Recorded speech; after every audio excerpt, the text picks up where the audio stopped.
registration numbers for this event, and we're thrilled to have each of you joining us today.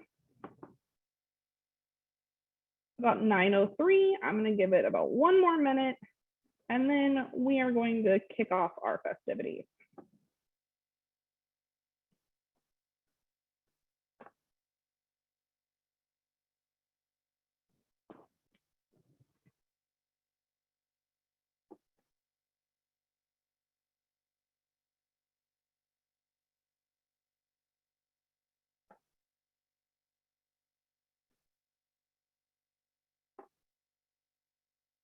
Okay, everyone, I think we will go ahead and get started. So good morning. Thank you so much for joining us today. I am so thrilled to see so many of you logged on and ready for virtual Live Well, Age Well 2021. I sincerely hope that you find today's presenters to be fun, engaging, and educational. I'd like to take a moment this morning to introduce you to your event and tech personnel. My name is Libby Scarborough. I'm a recreation specialist with our 50+ department, and I'll be your host for the day. Over the course of today, you'll also be hearing from our department manager, Michelle Alexander, as well as our travel coordinator, Tiffany Hanna. Behind the scenes today are Carrie Basil, recreation specialist, and Mallory Osier, recreation coordinator. In addition, I would like to thank Lisa Lane, Misty Town, Lisa Eagle, Tina Cervantes Graham, Alice Pearson, Jennifer Nixon, and Maddie Becker, who are holding down our offices and phone lines at our various sites. Our team is something special. Thank you, everyone. Next up, to our sponsors. Their financial support makes this program and so many of our other programs and opportunities possible. A big thank you to Advent Health, Dignity Memorial, Westchester Village of Lenexa, Colonial Village and Maggie's Place, Cigna, Centerwell Senior Primary Care, and Vitality Rehab. You'll be hearing from many of these supporters throughout the day. More information on the products and services they provide can be found on our event webpage. We invite you to take a moment and look at their websites to learn more about how they are making a difference in our community. All right, we have a great lineup today, and we're excited to get the day underway. But before we do, I have just a few housekeeping items for you. Should you have any trouble with the Zoom platform throughout the day, please give us a call at 913-826-3160. We have staff standing by who are ready to troubleshoot and assist as needed. If you have a question for one of our speakers or our 50+ staff today, please add it to the chat box. Staff will be monitoring that chat throughout the day, and as we have time, we'll be engaging with our presenters to get your questions answered. If your question's not answered live, our speakers will do their best to stick around and respond to you in the chat following their presentation. That chat feature will also be used today to communicate links and phone numbers that are mentioned. Now, take a second and locate your Zoom reactions. These are a fun way to engage with us throughout the day. So give us a thumbs up, clap for a presenter, or send us a little love. We love seeing you engage with us, each other, and our presenters. Next, we're going to ask that you keep yourselves muted so that everyone can hear the speakers rather than what may be going on in your house. At the end of the day today, please don't forget to check your email for our event survey. We truly value your comments and suggestions. Please tell us what you think. We can't do any of this without your input. Next week, we'll be posting our speaker presentations and a recording of the live sessions to our event webpage. We'll be sure to notify you when those are available. All right, before we get started today with our speakers, we have a quick message from JCPRD's Executive Director, Jeff Stewart, and a few other special guests. Enjoy.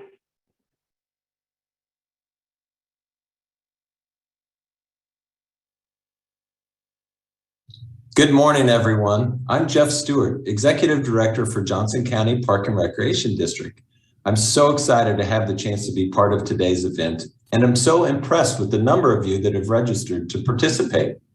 I'd like to congratulate each of you for taking the time over the next 2 days to learn ways to live well and age well.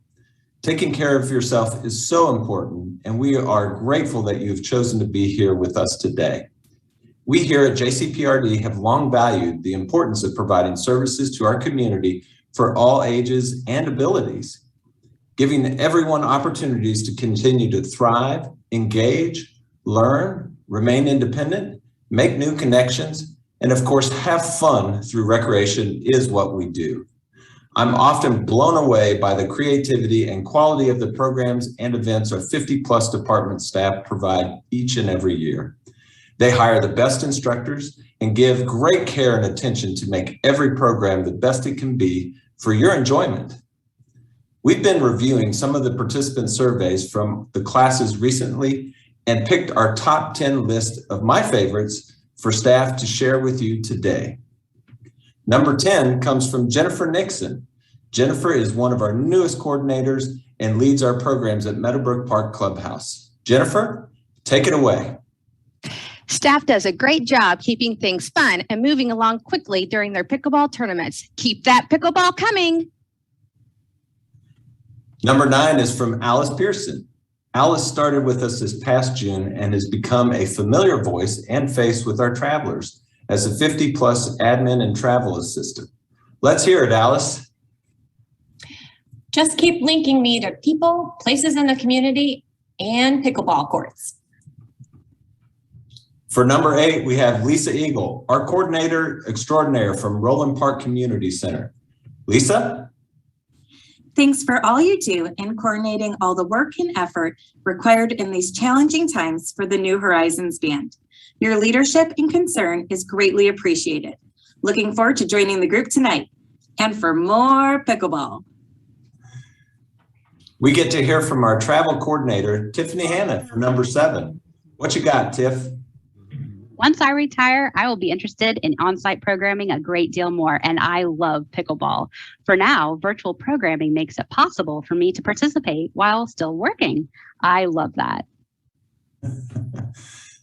Number 6 will be read by one of the friendliest people you may ever meet, Miss Lisa Lane at the Roland Park Community Center. Lisa? You all have made my year. The multi-talented and creative skills of JCPRD staff I've encountered through virtual programs this crazy year has been impressive.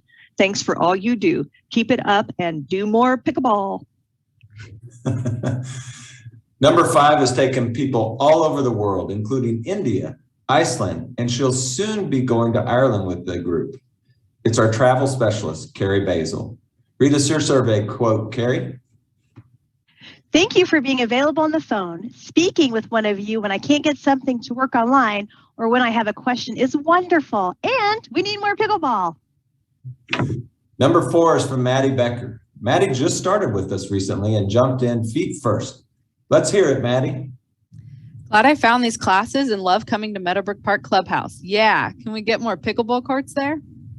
For number 3, we have Tina, our terrific program assistant at our offices at the Matt Ross Community Center. Tina? You are awesome, and what a great tour guide you are. So engaging, great smile, so interesting. What a wonderful trip you have taken us on. Absolutely educational and fun. Can we take a trip to play pickleball?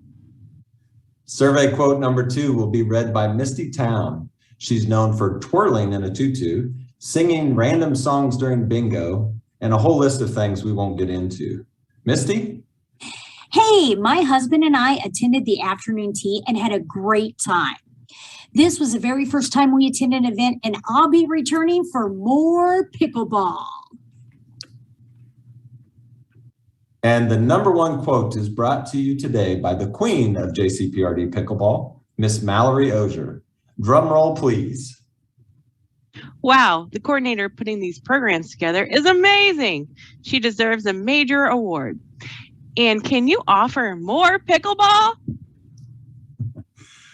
Well, I think staff are trying to tell me something because I don't remember all of those references to pickleball the first time I read those quotes.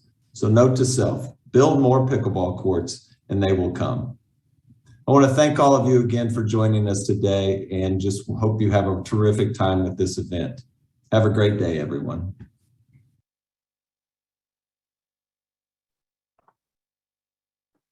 All right, and now to kick off our morning of presentations, I'm excited to bring to you Brian Rice. Brian has spent 25 years in the healthcare industry and holds a life coach certification through the Academy of Modern Psychology. Brian has traveled the country presenting at many conferences and workshops as the keynote speaker.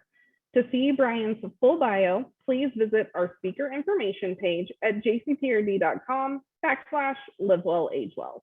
For now, get ready to be inspired to find your inner sparkle. Brian, welcome.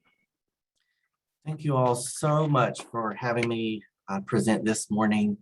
I know that we have been in trying times this year. It has definitely put a lot of stresses on all of us. Whether you're on the East Coast, in the central area, or the West Coast, we all have definitely had our share of this pandemic, I tell you. So this morning, I'm going to share my screen.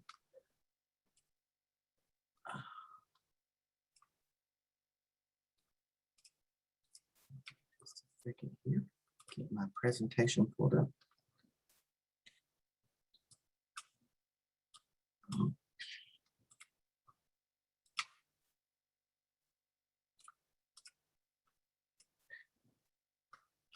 I'm going to be presenting on finding your inner sparkle. I know that since COVID has been around, it has kind of dulled all of us. We've been shut up in our homes. We haven't got to see some of our family members, our friends, do the things that we've been doing every day prior to the pandemic. And it was just really put a damper on our spirit, and I like to say our inner sparkle. So hopefully through my session this morning, you'll get some new ideas and some encouragement to help you find that inner sparkle back. Since the pandemic, the world has presented aging individuals barriers that have prevented them to stay connected and engaged with the outside world. We have lost almost total outside contact, loss of outside activities. We have limited resources for engagement while at home, and we aren't familiar with technology. That seems to be an issue as well. Today, we're going to talk about how you can find your inner sparkle that will help you stay engaged in your community as you age and continue to enjoy life, and also help you to look outside your door a little more. So on the screen here, you see because of the pandemic, we have had no outside contact, or it's been very limited. Loss of outside activities, whether it's playing golf, walking, gardening, going to a tea party, a book club. And then also we have had limited resources for engagement at home. We may only have the television, the radio, or our cell phone or landline phone. And then we may have a computer, or we may have a tablet and things like that, but we also may not be familiar with it enough to be able to use it to start engaging into those things while we're at home.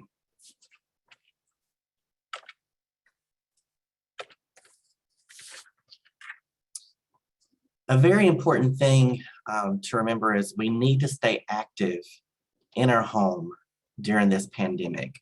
Fitness is crucial. Remaining active and being engaged in physical activities also helps us to prevent falling. Senior centers, gyms, Planet Fitness, if you have those around, they do offer fitness virtual classes and instructional videos for you to tap into to be able to do those things at home. You can also go on YouTube if you're familiar with that. And there's a lot of exercise programs on there. There's chair yoga, which is really good to utilize. We need to keep moving frequently during the day. If my dad, he definitely does not like to move at all. He likes to pretty much stay in the bed and watch television. So, trying to encourage yourself and your friends as well, and your family members, to get up and get moving and don't just plant yourself in front of the TV is very important. Take a walk outside of your home. You don't have to be in contact with people. And if you do have neighbors, you can visit them socially distanced, and plant you a chair outside and have them to sit in their yard and just have a conversation. Turn on the radio and dance. Get your body moving and get the blood flowing. And an important thing to remember is also to exercise first thing in the morning. That'll help get you awake and get your body going. There is a website, if I could get one of the moderators to put this in the chat box for the participants, or you can write it down, www.nig.gov/health/exercise-physical-activity.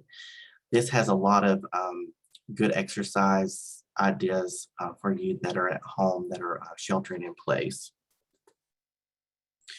When you exercise, you want to try to at least exercise and be active for at least 30 minutes. Make a point to move more frequently during the day, even if it's just for a few gentle stretches or laps around your home. If you can walk outside, keep a 6-foot distance, not to exclude talking to neighbors and enjoying the sunshine, and remember to turn on the radio and dance. When you're exercising, you do want to try to take some breaks. Don't overexuberate yourself. Take a break when you need to. It's very important.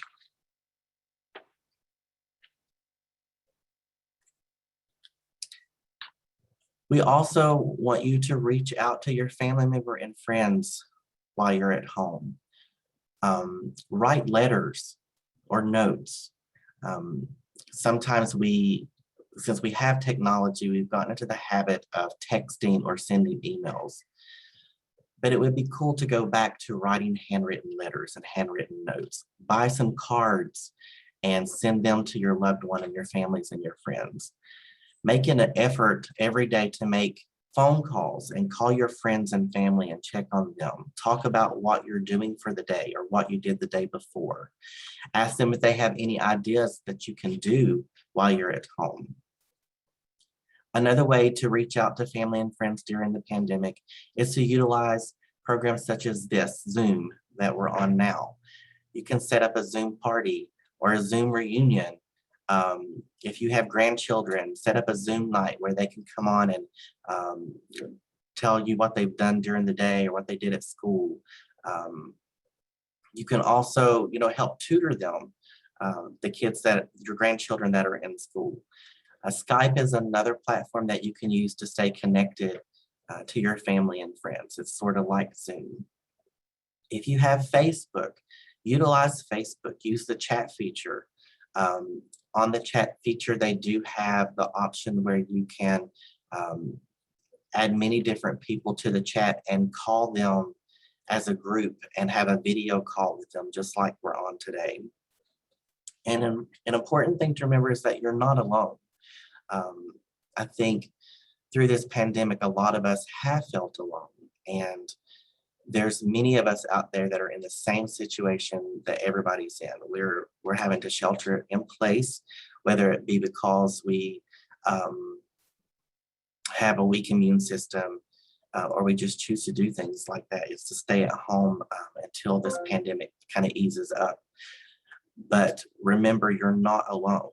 And you do have family and you do have friends and you have this wonderful organization that you belong to that's putting on this presentation today that you can contact and say, hey, I need some help here. I'm feeling alone today. And they can help you not feel so alone. There are simple tasks to do, and you can bring a smile to someone's face while cheering you up in the process. Whether you swap a book, swap a meal or TV recommendations, or plan fun activities for the future, just making the connection is important. Remember, these conversations don't have to be long, just a quick check-in to let them know how you are and also to check to see how they're doing. If you need conversation starters, share information about other friends and family members, interesting books you've read, television movies that you've watched or that you would recommend or that you wouldn't recommend. Schedule your calls for specific times or on specific days and make them a regular social gathering.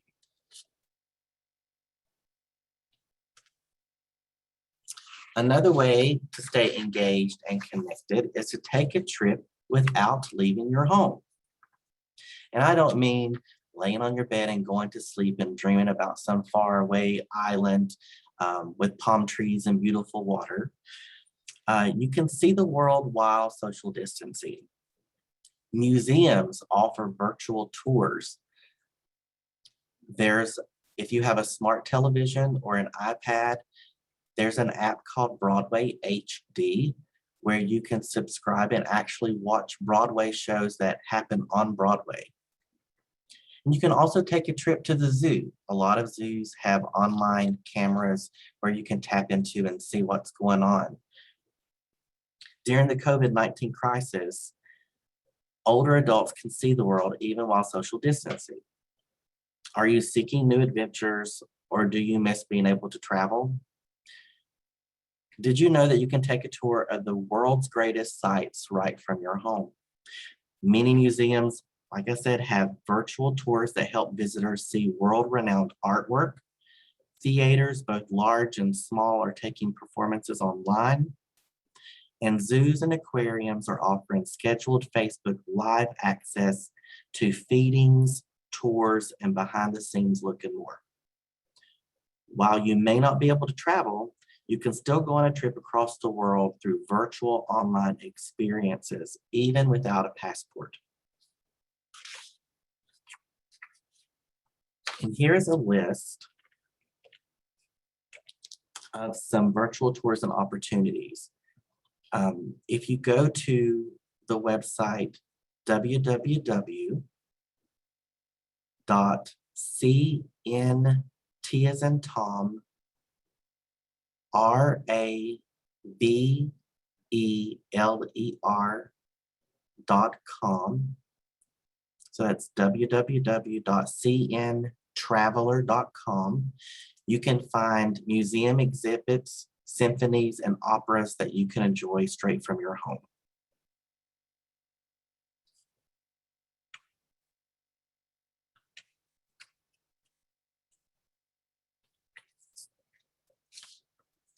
Another way to stay engaged and connected is to get creative during the pandemic. Take all of that frustration and energy that you have bottled up and try something new. Take a first step. As the national dialogue on the impact of social isolation grows, many older adults are beginning to analyze new and inventive ways to address social isolation while at home. For many, the act of making visual or literary art is a fond memory from our youth. But as we mature, art often takes a back seat to education, work, family, and our health. Right now is a great time to take the first step to feeling healthier, happier, and reconnected through the arts.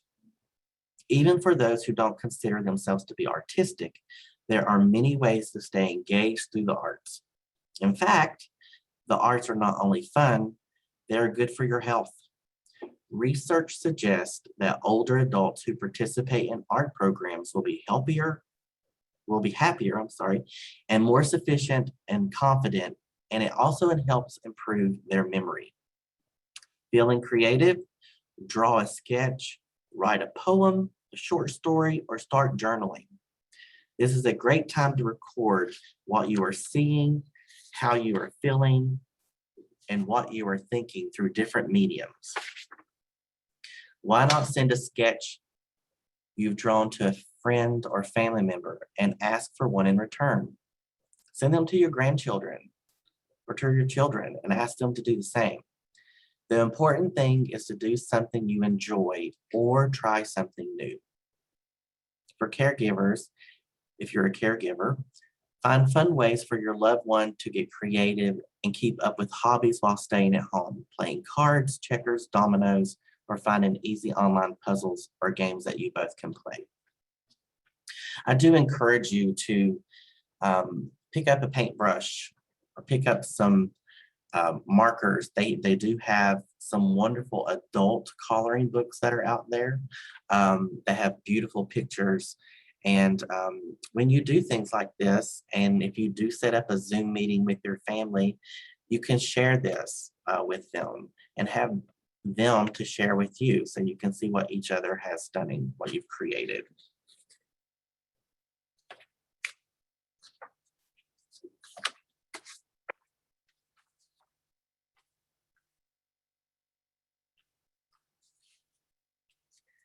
Being engaged and connected, we also have to take the time to learn how to use online tools.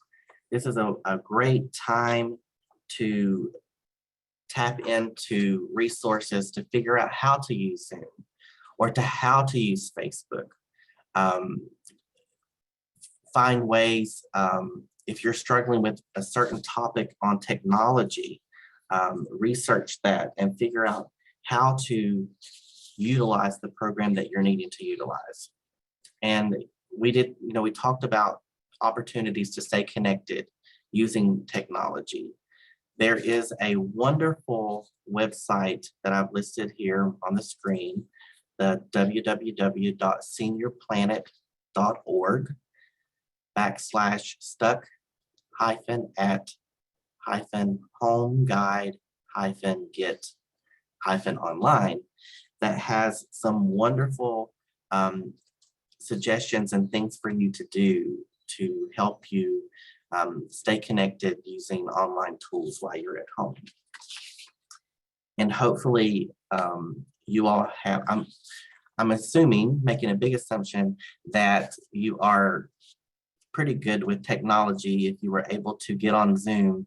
I know some of us do struggle with that on occasion, but I'm very, very proud of you all if you were able to get on Zoom, because sometimes it can be a challenge for all of us. And it can be intimidating for a lot of us at times to pick up a computer or pick up a tablet or even a cell phone. I know when I took my dad's flip phone and had to upgrade it to a like a smartphone, he really struggled with trying to figure out how to use it. And I had to take a lot of time to show him how to even make a phone call.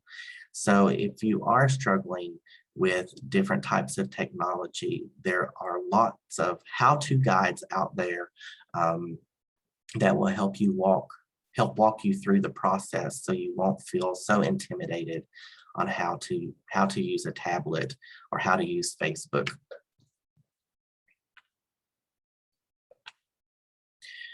I wanted to take the time now, if it's okay, just to talk about what are you doing at home? What are you struggling with? What is working for you? Because I'm a firm believer that all of us have ideas that we like to share that may help our fellow friends out there. So if we could just take a moment, and if somebody would like to talk about something that you may have that you're using, what is helping you at home right now, staying connected with your family and your friends, what are you doing in regards to exercise? If you have a specific exercise regime that you do every day that you would like to share with the group. So just feel free to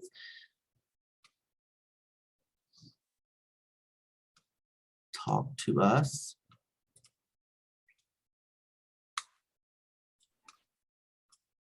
Hey, Brian, I do see some things popping in through the chat. So if you would feel more comfortable doing that, you're welcome to share those things that you're doing to keep yourself engaged in the chat. I'm seeing some individuals say gardening, walking my dog every day, attending Planet Fitness, taking morning walks in the park. Those are all great ways to stay active. If anybody has anything else, please feel free to pop it in that chat feature. YouTube exercise classes, Michael's, absolutely. The store Michael's, they do provide online art classes, which you can subscribe and do online, which is really, really awesome. Duo, That is an app. Zoom calls with friends and family. The Celebrating 50 Plus Challenge. I'm not familiar with that. Deb Green, would you feel comfortable unmuting yourself and telling us about what the Celebrating 50 Plus? Deb, if you are not, I can pop in here and give a little bit of information on that. The Celebrating 50 Plus Challenge is a challenge that we put together as a department to help celebrate our 50th anniversary here in 2021. So there is information available on our website. It's jcprd.com. And then from activities, you can choose 50 plus. That challenge is on our main page, and information on how to get your worksheet for completing that is on there as well. But it's basically 50 activities that can be done either by participating in our programs or visiting our parks, or doing things in and around your own home or neighborhood, as a way to keep people engaged and active within our community. Great. The online art classes from Michael are free, so you don't have to pay for those, which is awesome. Lon put reading devotional material each morning. That's great. Encourage everyone to write their stories. Your families will love to hear about you and your memories. Absolutely, Susan. In one of my sessions that I talk about, we go into building a family tree. A lot of families don't have family history. And if you know your family history, I do encourage you to take the time right now and go on the internet and download a template for a family tree and start filling that out for your family. You can also do it online through ancestry.com, which is a very good tool. If you've never experienced ancestry.com, I encourage you just to go and create a free account and see what it does for you. I love it. I have learned so much about my family, my ancestors, and it does a lot of the research for you. But being able to leave your family history behind for your great-grandchildren and your great-great-great-grandchildren is something that you can do, and take the time right now to do it. If you have it, I encourage it by all means. The dates for genealogy are great, but the stories make it come alive, absolutely. The Silver Sneakers Club, I am familiar with that. I love going to the mall and seeing all of the seniors walking around, and sometimes they're walking faster than I am. And I'm like, you just go, go, go. So good for them. Reading books online through the Johnson County Library. So that seems like a local resource. If you're not familiar with the Johnson County Library, they do have books online. So that's great. Going back to the online tools, I just wanted to say that it only takes a matter of seconds that you can send a message or an email to a son or a long lost caregiver, receive a photo from your granddaughter, or attend virtual religious services. There's a lot, if you're not able to go to church right now, and your church doesn't offer online services, ask your community if your denomination has a church that offers online services where you can log into your computer and participate with that every week. Exercise with Landon Center online. Journaling what's on my mind every morning. That's good, Lindy. In regards to journaling, if you want to pick up journaling, there is a website called Kinzu, and I can put that in the chat box now. That will help you do a journal online. So you just type it in.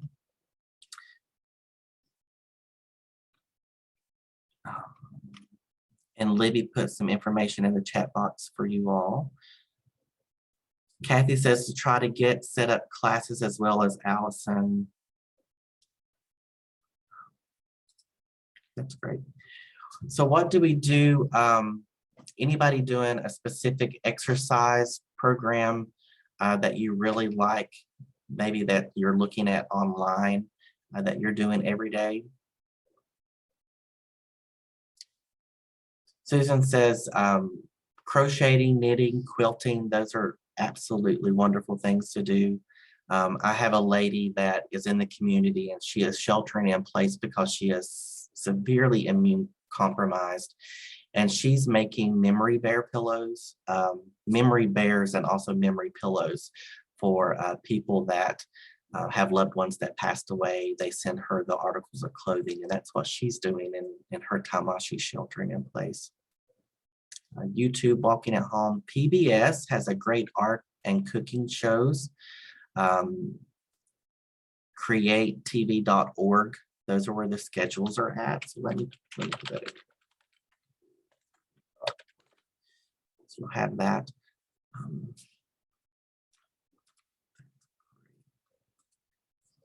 Any other suggestions that you all have that you're doing that you find that is helping you keep your inner sparkle alive?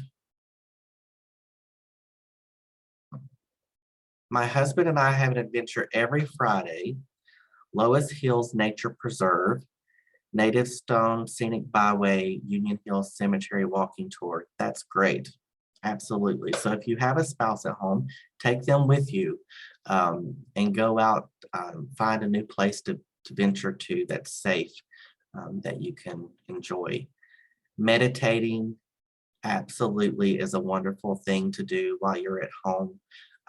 There's a lot of meditation videos online that you can utilize. If you have a smartphone or a tablet, an iPad, there are apps that you can download that will help you, that will provide meditation and actually guide you through meditation. The Lions Club provides a lot of opportunities for volunteer service and socializing. Absolutely. Taking photographs in the backyard and walks. Yes, that is, being outside is so important right now. I know we're all a little nervous about being in contact with other people, but if you're able to go outside, I would spend as much time as I could outside. That way you're getting all those wonderful vitamins and fresh air. Lon says My Fitness Pal app and My Walk app for your smart devices. The wellness page at jcprd.org /50+, so that's the group that you belong to now. A list of our in-person and virtual exercises. I knew you all would have a ton of ideas to share. That's why I wanted to give you some time to share these things. Needlepoint projects for Hearts for Hospice. That's great. Anything that you can do at home that also is that you're able to do, like crocheting things, making baby for hats for the hospital, blankets for the hospital, or for people that are in nursing homes. Those type things are wonderful. Service projects. Rock painting, absolutely. That seems to be a thing that has started in the past 2 years, 3 years. I know I was walking in the park near my house and I happened to look down and there was a rock that was painted. And it just had a little nice message on it. And then the latest thing that happened to me, I was at the beach and I got up to walk to go get a drink, and I turned around and there was a seashell that was laying in the sand. It was about this big and it was painted. So they're painting seashells now. So yeah, get you some rocks inside your house, paint some wonderful positive messages on them, and while you're out exploring in your community, place them in certain areas for people to find. They're wonderful. I think that's great. Any other ideas that you have that you'd like to share with the group?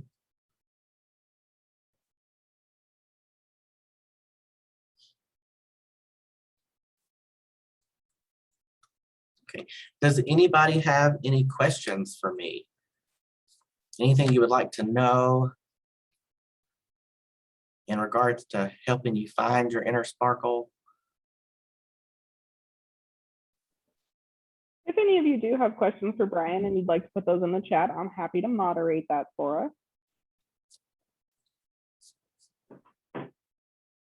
Give you a few minutes if you've got anything you want to ask. Did see another comment come through from Pam, going to farmers market, doing crafts. Somebody put, is the Broadway HD free? They give you a free subscription, like a trial period. But I will tell you, it is, I think it's like $9.99 a month. But if you love Broadway, and you love to go to New York, and you love to experience live theater, it is worth it.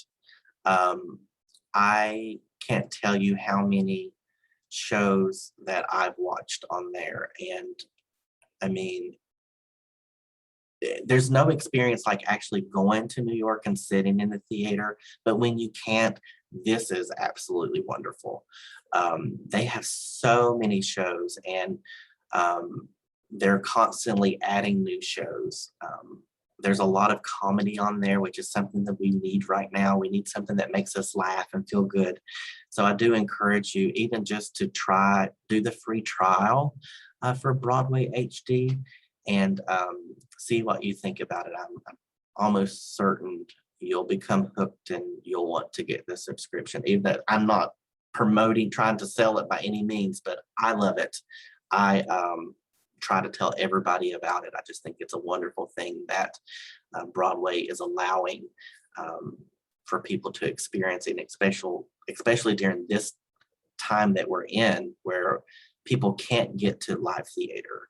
So, and I need to know what pickleball is. I've heard it's been talked about on this presentation, but I do not know what pickleball is. So please educate me so I can share it with others. Brian, pickleball is sweeping the nation, and I have to admit I'm kind of surprised you haven't heard about it. So it's a very popular sport. We do multiple tournaments a year here in Johnson County. We have pickleball specific indoor and outdoor courts in our community. So kind of think about you're playing with like a wiffle ball with a paddle that's roughly the same as like a ping pong paddle on a small tennis court.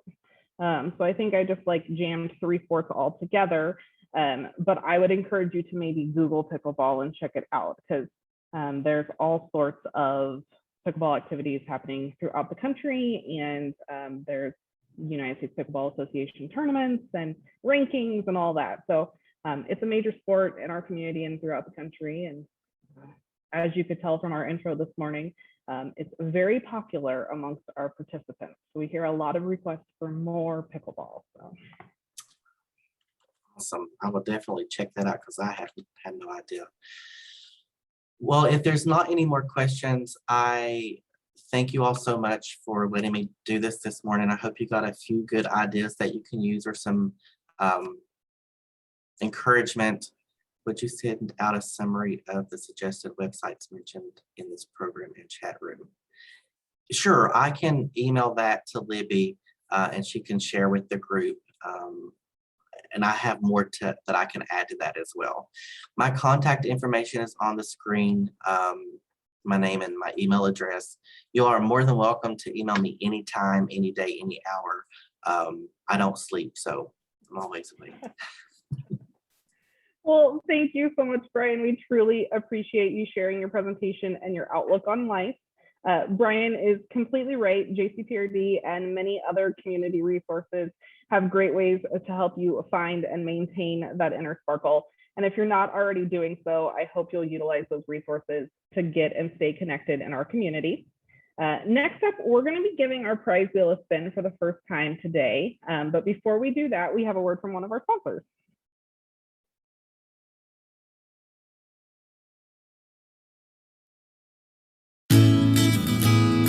Welcome to Westchester Village. We are a continuing care retirement community located in Lenexa, Kansas. From your entry into our spacious lobby, greeted by other residents and staff, on to our fitness center and the upstairs multi-purpose room, where there are a variety of activities from devotionals to hymn sing to exercise classes, or if you'd like a little quiet time, head on down the hall to the library, which offers an assortment of books and puzzles. We also have an activity room for group meetings or family gatherings. And then when you're tired or just want to have your own time, head back to your spacious apartment. that we have a variety of 1 and 2 bedroom floor plans.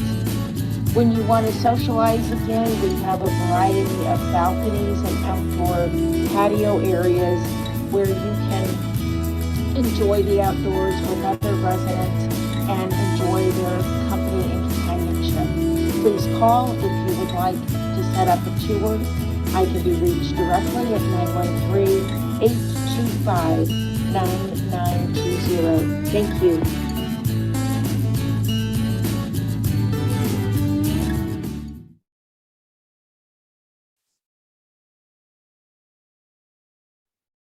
Okay, now, all right, now, who is ready to win?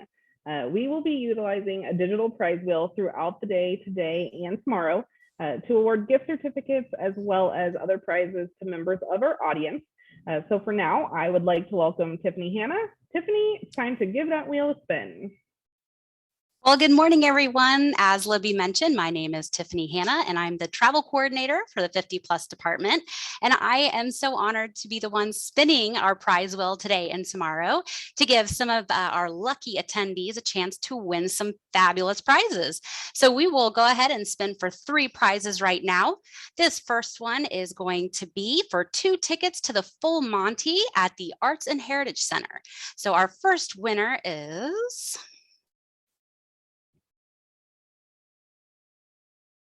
so tiny, I can't even read it. We're going to have to wait for it to come up on the screen here. Gary Akers. Congratulations, Gary. I'm just noting your name here.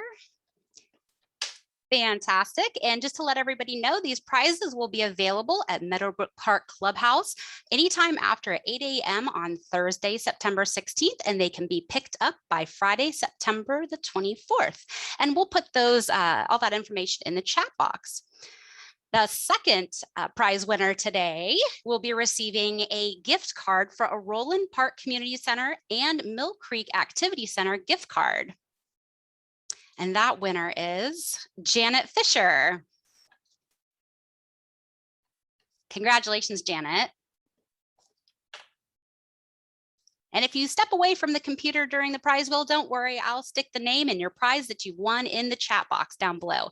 I'll also send you out an email. And the third and final spin for this session is a $25 Hy-Vee gift card from Centerwell Senior Primary Care, and that is going to Shirley Plater. Congratulations, Shirley.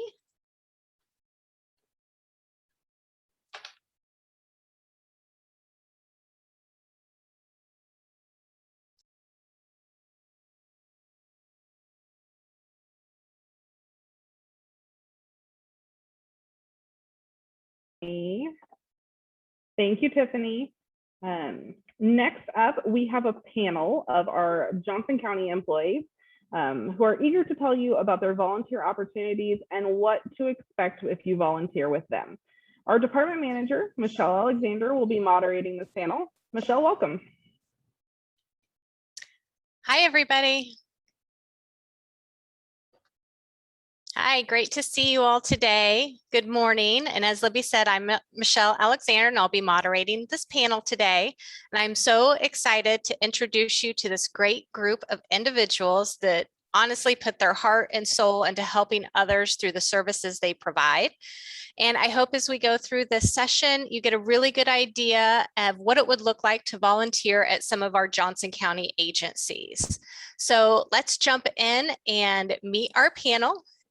Each of our panel members is going to give you a brief introduction and tell us about the type of service they provide to the county and how they utilize their volunteers. So we're going to start off with Andrea Lemuse-Glur. She is with the election office. And Andrea, how are you today? Hey, I'm great. I'm having trouble getting my video up. I apologize. But I'm doing great. Thank you for having me. Very good. And can you tell us a little bit, Andrea, about the agency that you're with and how volunteers are utilized? Just a real brief overview, and then we'll go dig a little deeper later. Sure, absolutely. So I am with the Johnson County Election Office. I've been here about a year and a half now. I started right before the primary election last year. Our job, of course, is to administer secure, accessible, impartial, and accurate elections for the community.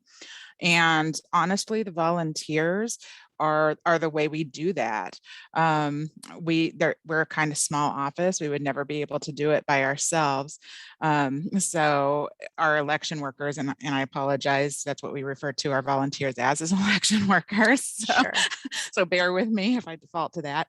But they are really what make the election happen.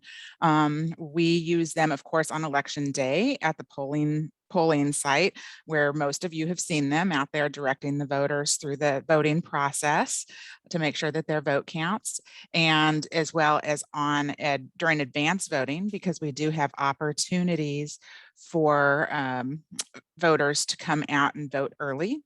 And we do have a handful of locations there where we need to staff those polling locations. We also have a lot of behind the scenes stuff, because as you can imagine, it takes a lot of work for us to get an election up and running. And there's a lot to do once we get all those ballots back. So we do have some special boards that are kind of behind the scenes. Those are the people who process the ballots.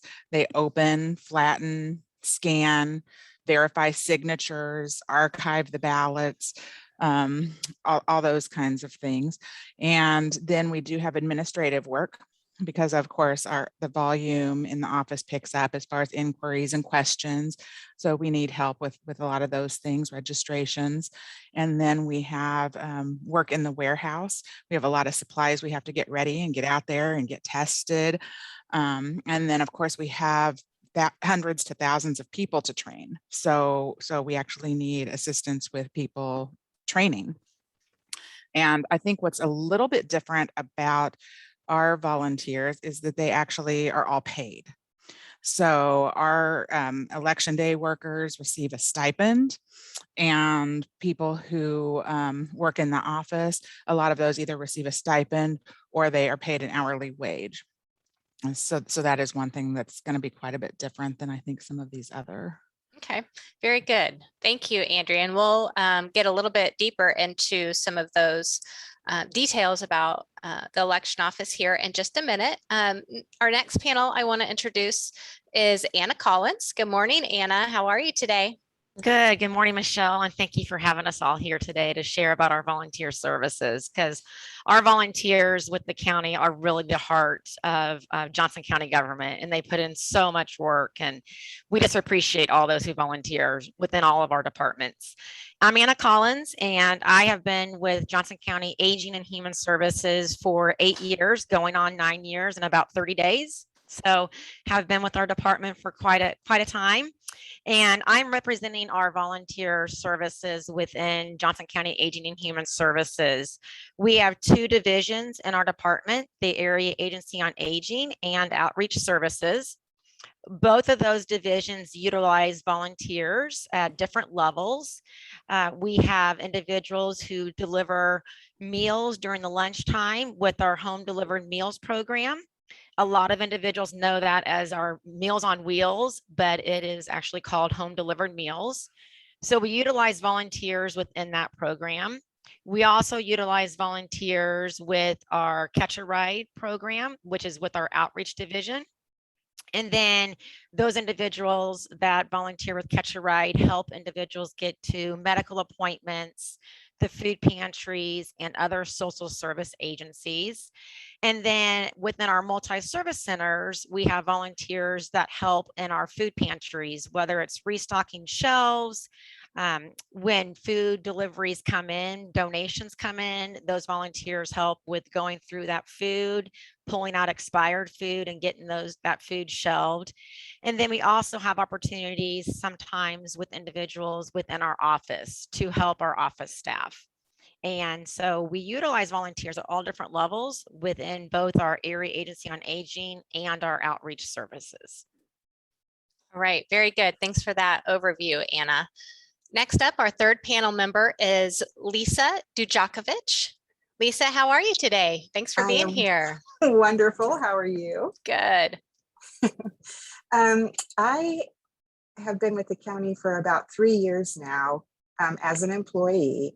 I volunteered with the JCPRD Special Populations and Special Olympics program years before that. I have a child with Down syndrome, so that's how I got introduced to the program. We offer, we too have kind of two divisions. The Special Populations Division is any age, but special populations, and we utilize volunteers there for craft nights or going to dinner and a movie, maybe to a Mavericks game. And then the Special Olympics portion is more sports, but you don't have to be of any certain age to be a coach for the sport. So those are kind of the two different divisions we have, and we're very excited. We're going to get to host our first volunteer dinner coming up in November this year to really let everyone know how much we appreciate them, and we're looking forward to that. That's great. Thanks, Lisa. And to round out our panel, we have Amber Burke-Slater from Johnson County Library. Good morning, Amber. Good morning. Well, as Alexandria said, my name is Amber Burke-Slater. I'm the Volunteer Services Coordinator for Johnson County Library. I have been in this role for 2 years now. And I think one of the really cool things about volunteers at the library is they are the reason that we have Johnson County Library. About 70 years ago, they saw a need in our community and they petitioned the commissioners, got it on the ballot, and of course, eventually funding for our robust library system. We have 14 branches. For those of you who are in the Olathe area that go to the Olathe branch, that is actually a separate library, but we work very closely together. So volunteers help us virtually, on site, as well as one-time opportunities. So we have everything from helping us with genealogy, assisting people with genealogy research.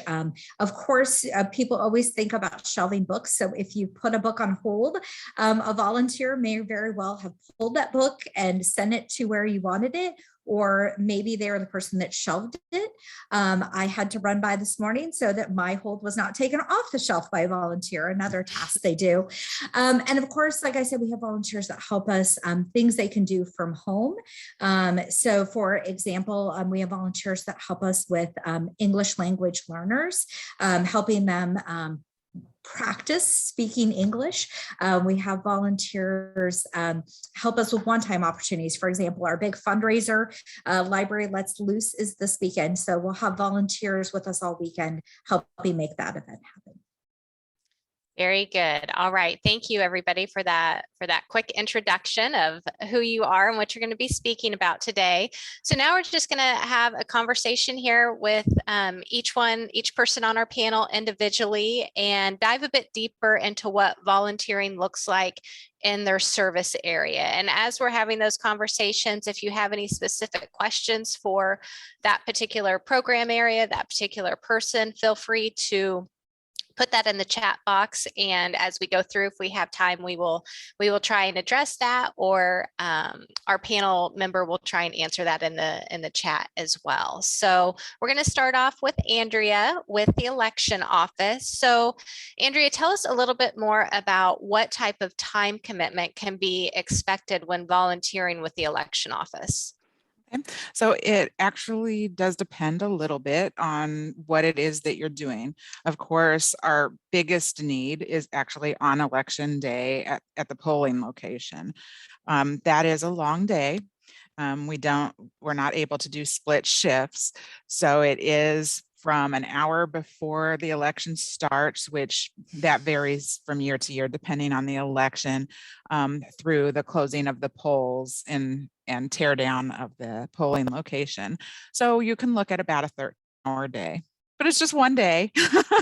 Drink lots of coffee, get started. You're with a lot of people that have a lot of fun together, and it does go really fast. In addition to that, you do need some training, of course. The training, a new worker can expect to do about a 3-hour in-person class, along with an additional 1-hour class where you actually walk through and use the equipment. And then there is a little bit of online training. So maybe another hour or two there for some online training. And you're paid for all of your training. You're paid for election day. Now, should you choose to work in advance, because we do offer that opportunity for voters to come and vote in advance. Again, depending on the year, that's a week to 2-week commitment. And the days vary a little bit. It's 5 to 10-hour days. So it's not nearly as long. And we don't work on Sundays. And then as far as the anything in the office, any of that warehouse work or administrative work, that's primarily going to be during the week. And we can work with your schedule a little bit, but we do, the more time you can give, the better. But so we have a variety of options depending on what it is you're looking for. So we fit a lot of different schedules and time requirements for people. I think that's Okay.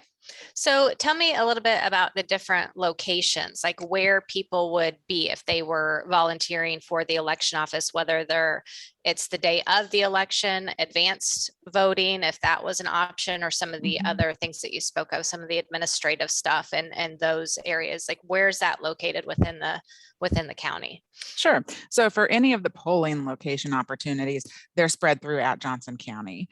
We have everything from all the way out west in like DeSoto to way out south in, I don't know what's even out there, Gardner. Right. Yeah. Yeah. So we have opportunities all throughout the county. Now, if you are looking to do something more administrative or in the warehouse or training, that's mostly going to be here at the election office, which we are between 119th and 135th off of I-35 there. And that's where most of that is going to be. Or if it's training, it'll be at the training facility. Okay. And is advanced voting, does that still happen? Is it just at the Arts and Heritage Center, or are there multiple locations for advanced voting? It's not. So we actually have opened up a few more locations throughout the county. And so we have, okay, you're kind of putting me on the spot. 3 to 5 locations. It's new. We actually just started this last election. Okay. And so this will be the second time around here in October where we'll have that. And we're going to have 3 to 5 locations open, but they are spread out a little bit so that there are opportunities for people all over the county to easily get to a location. Right. Well, that's very helpful. Thank you. Talk to us a little bit about what training looks like. So there is some in-person training that's required. Brand new election workers are required to do a 3-hour in-person training session. And a good portion of that is spent actually working on the check-in equipment, which is called the pull pad, because, that's a really important part of the voting process, is making sure we get everybody checked in properly and ready to go. So we spend a good portion of time doing that.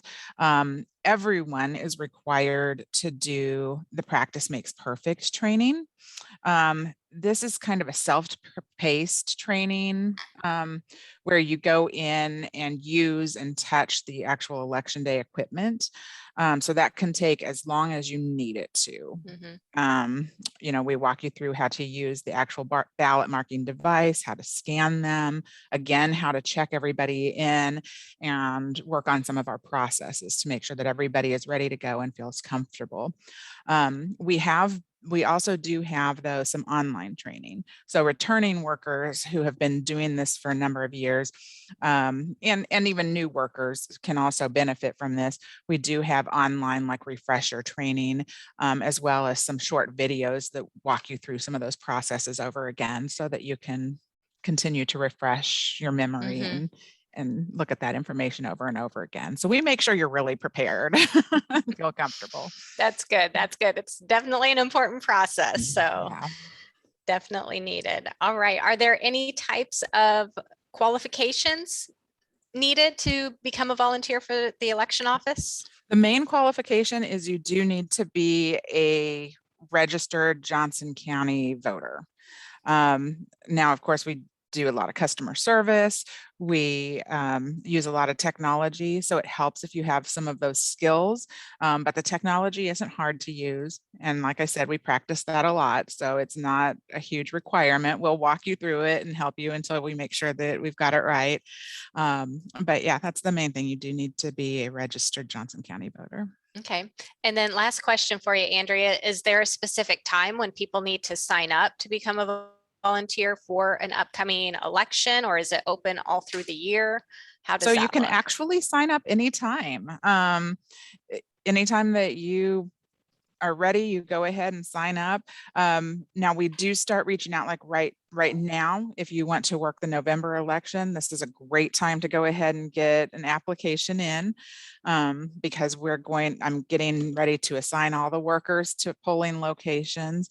We're going to need hundreds of them. I think we're looking at about like 600 or 700 people that we're going to need. So this is a great time to get your application in, but you can do it absolutely anytime, because we do have multiple elections throughout the year. So. Right. You have your local, your larger national elections, all types of different ones. That's good to know.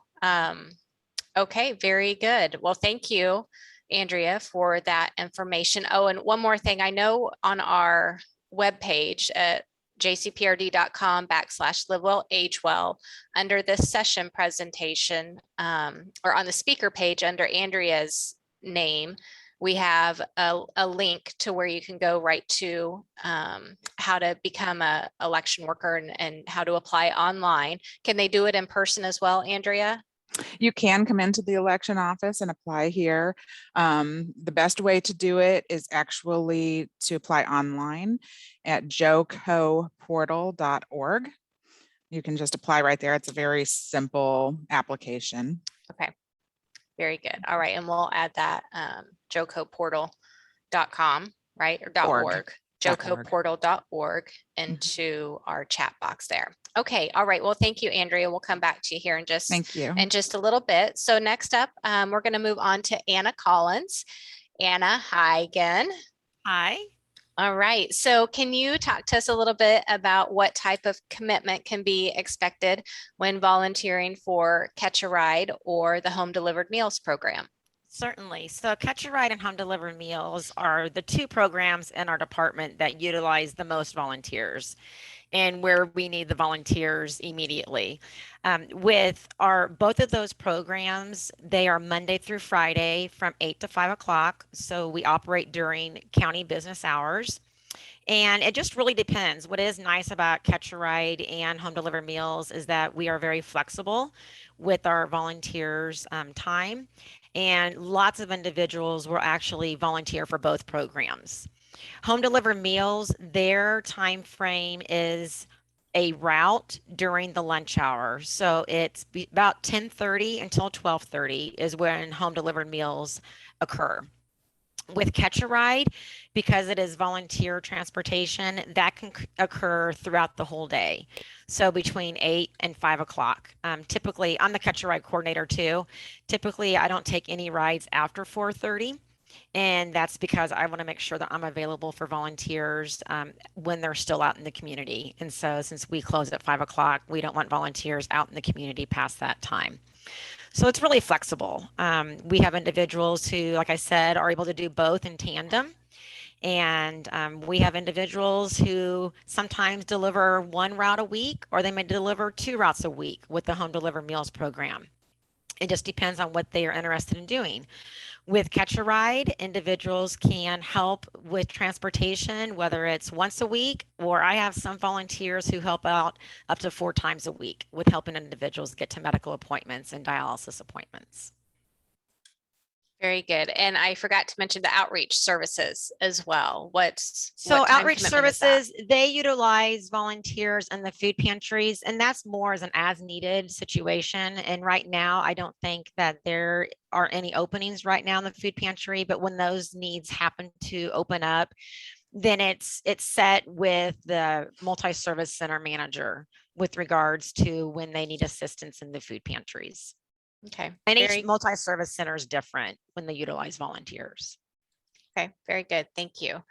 And what about locations throughout the county? Where are they going when they're doing those home delivered meals, or through Catch a Ride? Where are some of the places that they might be driving to? So we've got for home delivered meals, that is throughout the Johnson County area, and our volunteers pick up the meals at the different nutrition center sites. So we have nutrition center sites throughout Johnson County where our volunteers will pick up those meals. For Catch a Ride, it could be throughout the whole Johnson County area. So our volunteers utilize their vehicles, and I really work in kind of bubbles. And so if you live in the Northeast corridor, the first place I'm going to try to get you with is somebody who's out in the Northeast corridor who needs help with transportation. But generally what happens is that our volunteers may say, hey, I want to help with transporting people in my area. And then about after 2 or 3 weeks, our volunteers say, I'll go wherever, Anna. I'll go anywhere in Johnson County, because they just really want to help out people. So for both of those programs, it's really anywhere in Johnson County. And that's the same with home delivered meals. Katie Baker is our coordinator for that program. And generally speaking, if she does not have a set route for you, then she can definitely utilize volunteers to be on subs. Every meal has to go out every day. And whether it's a volunteer or a staff member that does it, we really want to get volunteers to do that. An example is today, she sent out an email early this morning, and she had multiple routes out of our Olathe site where she was needing subs. And at that point, she was reaching out to staff to get help with that. So definitely a big need.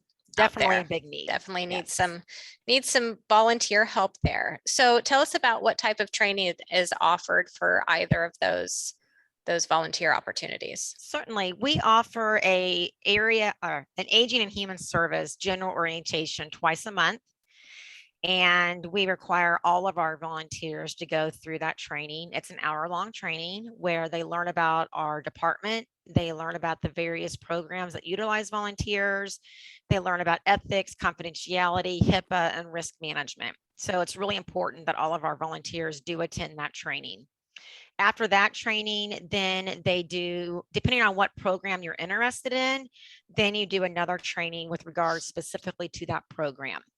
For home delivered meals, those typically happen after the general orientation. So Katie will meet with volunteers directly after that orientation for an hour. For Catch a Ride, what I usually do is that I set up a Zoom orientation, and I just arrange that privately with the volunteer, and we do a quick 45-minute Zoom orientation. And then individuals that help in the food pantries, that gets set up with Brandy Hodge, who's our community relations manager, but she also oversees all of our volunteer programs, and she works with those volunteers for the food pantries. Additionally, we do require that everybody has a valid driver's license and auto insurance. And then for home delivered meals and for Catch a Ride, we do require background checks. And those are done through our county human resource department. A motor vehicle background check, and then Catch a Ride does an extra layer for a criminal background check. Okay, very good. About how many volunteers do you guys utilize in a day? Oh, it depends. For home delivered meals, the various routes, I don't want to misspeak, but I believe Katie has over 50 routes a day. And then for Catch a Ride, typically speaking, we have an average around 15 to 20 rides a day. Okay. So a large number of volunteers each week. Okay, very good. And when you're volunteering with those programs, are you working alone, in a group? Is there ever a time where you're with multiple people? What does that look like? Good question. Good question. For home delivered meals, you can certainly deliver on a route by yourself, or if you've got a friend or a partner or a spouse that you want to deliver with, you can certainly do that. We've got lots of individuals who bring their grandchildren with them. It's a great experience for individuals who have grandchildren to have them come with them on home delivered meal routes. For Catch a Ride, generally speaking, I would say all of our volunteers, they go by themselves. We do have individuals who are couples, and what is nice with that is that what I have seen is that the couples actually split apart and each one takes their own Catch a Ride. So I kind of get a 2-for-1 in a sense, which is really nice. And then there are times when we've had children ride along with Catch a Ride, but it's a little bit more difficult because you're going to a medical appointment and you're waiting and then you're bringing the person back home. So I really suggest if people want to bring their children for those type of situations, to bring them when you're doing like a one-way ride. That way the child can just be with you one way and they're not having to wait and sit. And our one-way rides are generally going to be for dialysis appointments. And we utilize a lot of volunteers to help with getting people to dialysis and taking them home from dialysis. Very good. Well, what a great program and a great service that's out there for people to utilize. So tell us a little bit about what experience is needed to volunteer with your agency. Just a love and a passion for the elderly population and the vulnerable population. We serve a wide range of individuals in our community. And because we are both Area Agency on Aging and Outreach Services, we serve individuals who are low income too. So it's, you gotta have that passion and you really wanna be able to be there for individuals, be the eyes for our community, for our elderly population.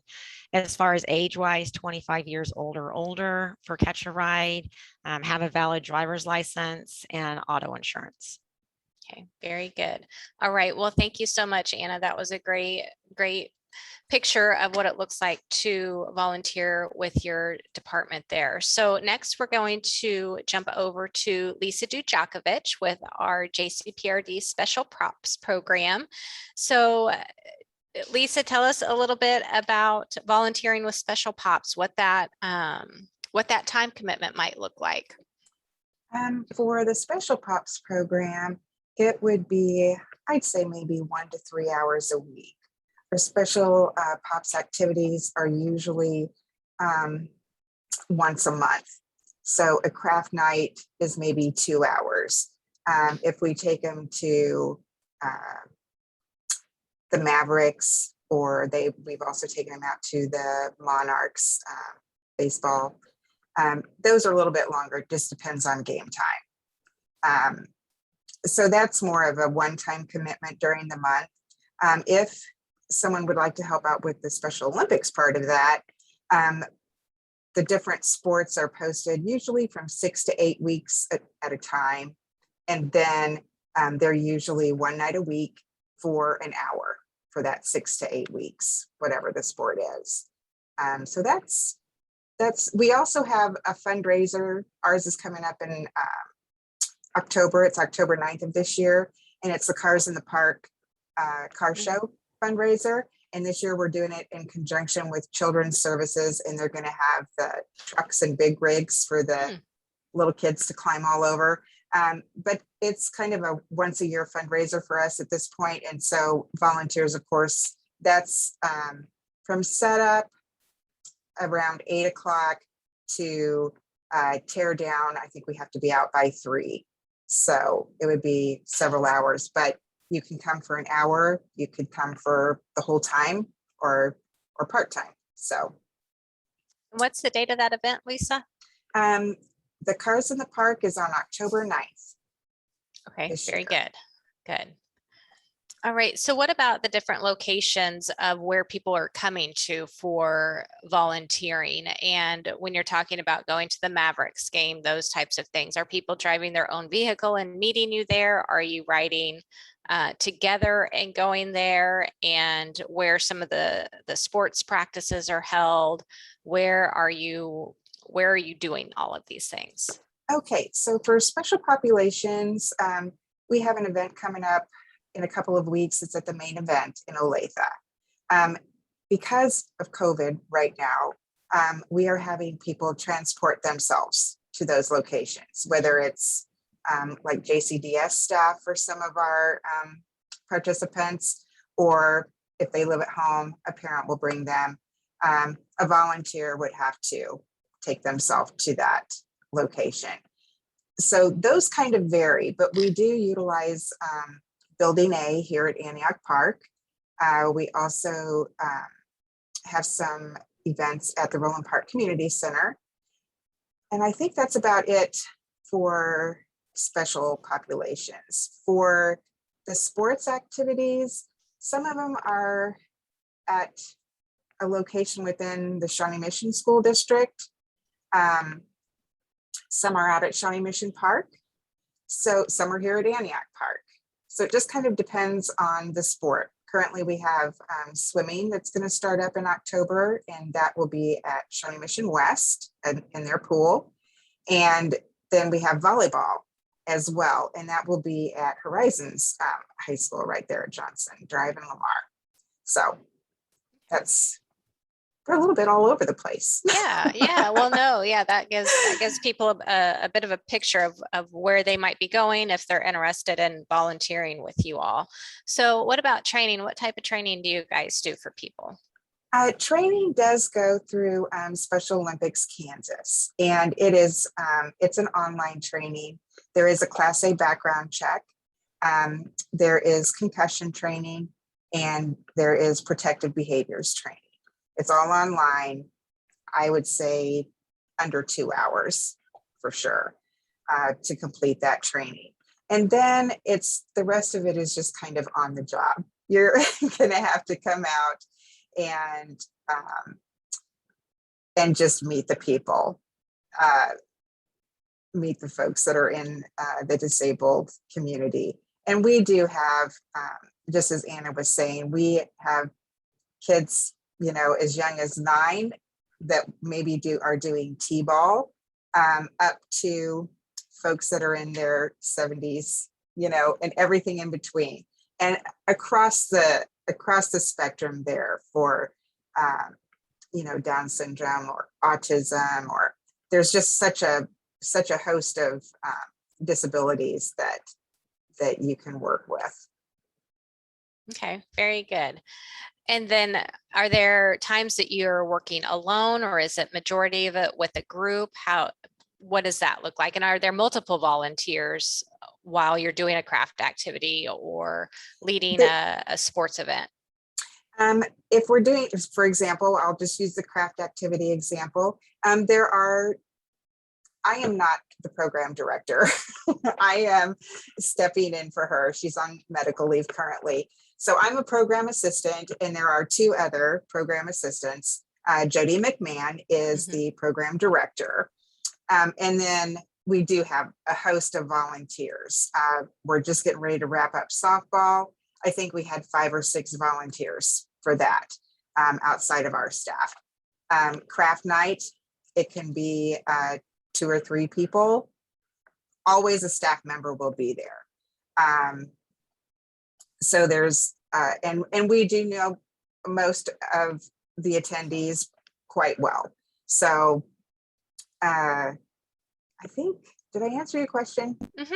I got lost. No, absolutely. Yeah, no, you're doing a great job. You answered it very well. So thank you. Is there any specific experience that someone needs to volunteer with your program? No experience required. Of course, if someone has a particular hobby that they're interested in, if perhaps you have participated in a sport, in high school or college, or you just have a certain passion for a sport, if it's just always been your favorite, the population is just looking for direction. They look for direction. They want to try something new. They're always excited to be there and socialize. So that's mostly what the program is about. Okay.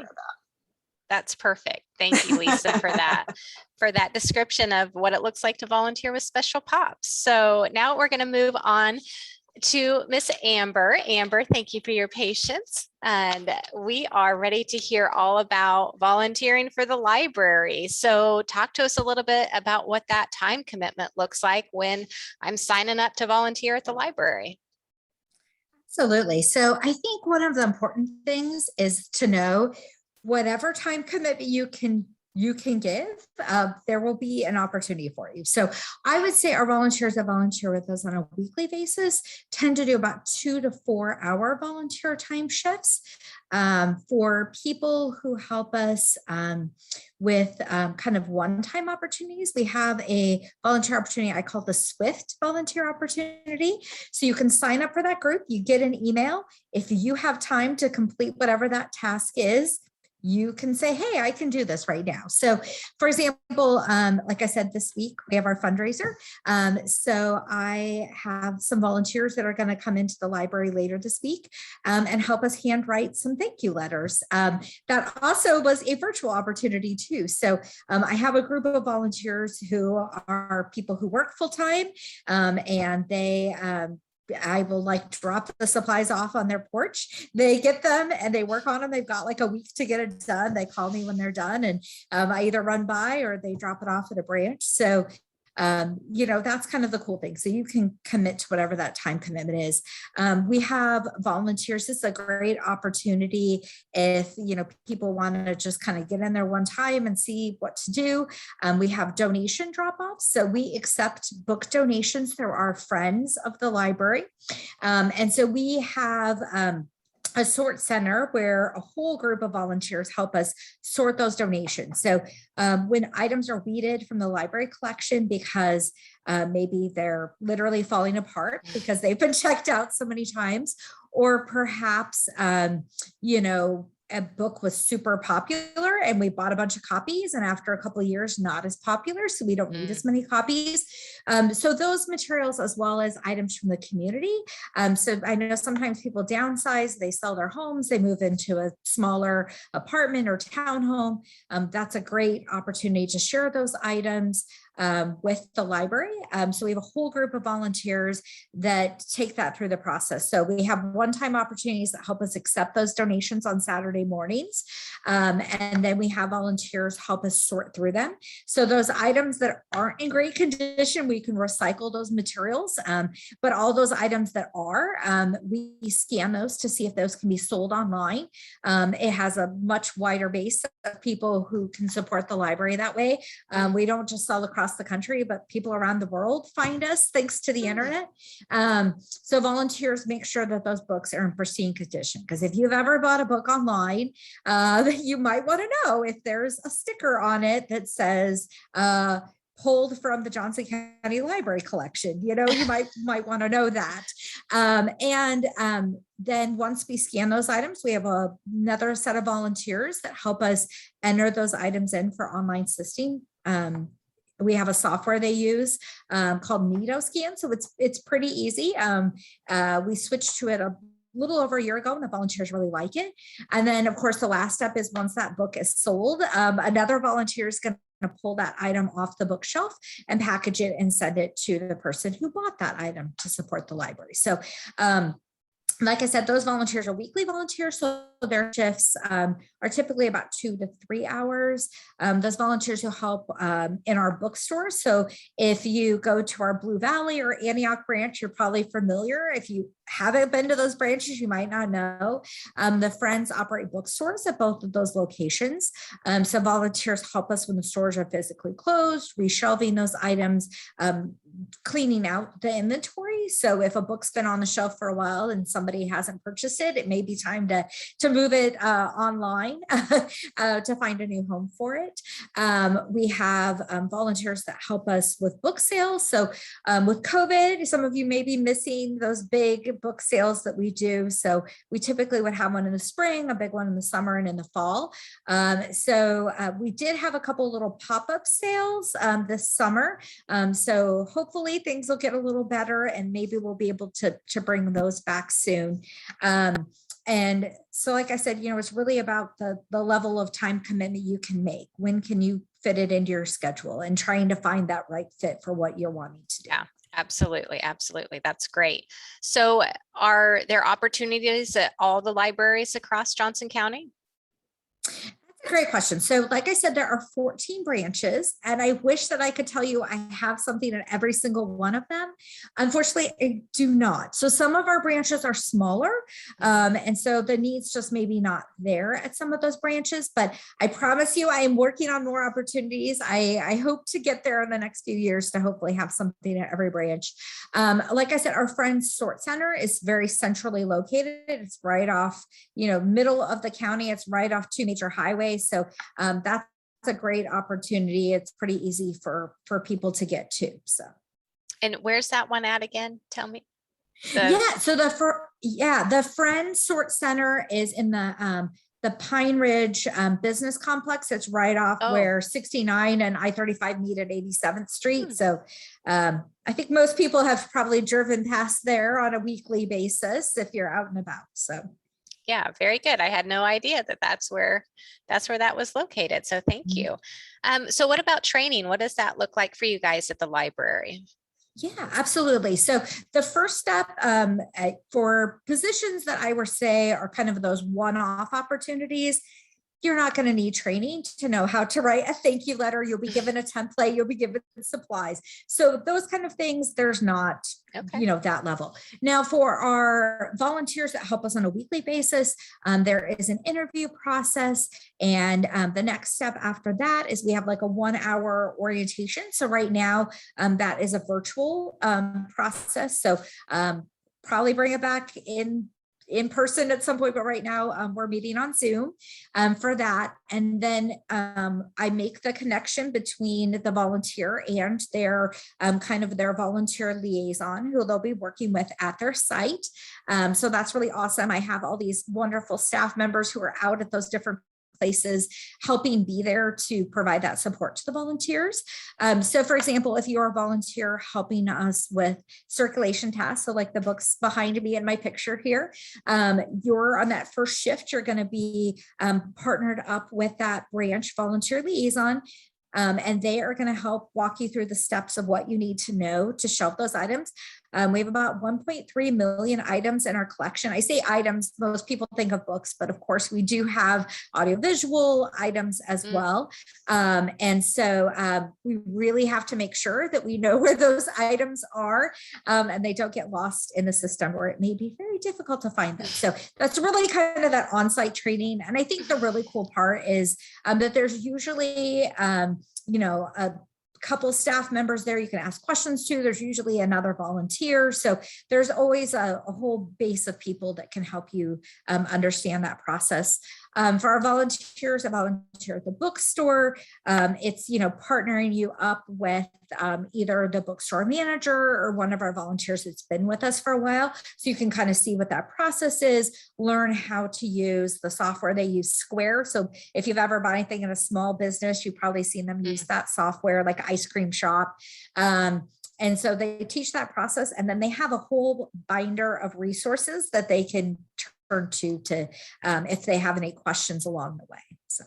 Okay, very good. Yes, you guys have to be very, very organized there at the library, don't you, to make sure that you can track everything and know what's going out and coming in and where it all is. It's a lot of books, a lot of media too. So what type of experience is needed to be a volunteer?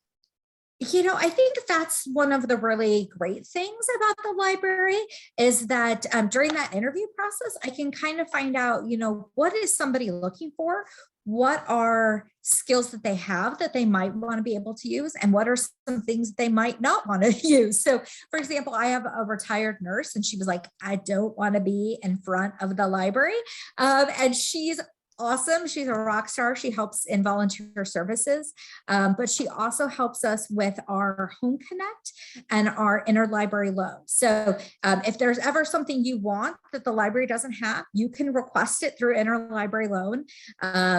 One of my sister-in-laws was asking me if you could check out appliances through our library. So we don't have that, but I bet there's somebody in interlibrary loan that does.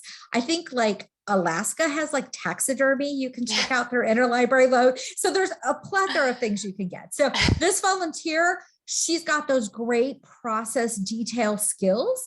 So she's awesome at those types of activities. And she loves packaging the books to send them to people who aren't able to physically make it to the library through Home Connect. She loves putting those in bags. We have other volunteers that make little bookmarks that we slide in there because we know, it's hard when you're home and you can't get out. And so hopefully a little happy thing to get you going there. So really, like I said, it's about trying to find, what is it you want to do? What are your skill sets, and trying to find that right fit for you. Very good. Well, if you can just touch just briefly on the English language learner partnering opportunity. Someone had a question on that. Yeah, absolutely. So we pre-COVID had an in-person class at our Oak Park branch. It was drop-in Saturday mornings, 2 hours. And it was a beginning, intermediate, and advanced courses. So beginning, if you think about that, when you're first learning a language and you're a little wobbly, if anybody here has learned another language, they know that level. The intermediate, you have some interactions, you have probably a pretty good conversation skills, but maybe not the written skills. I would say our advanced class is people who are maybe professional people who move to the United States for jobs because they have certain skill sets. So example, if they work at T-Mobile, they may have come here because they have a skill set in the 5G network. But, they need that additional practice because they're new to the country and, doing that. So we had to transition that to an online course, which we started earlier this year. That course is broken up into, we call them trimesters. So they're 4-month periods of time.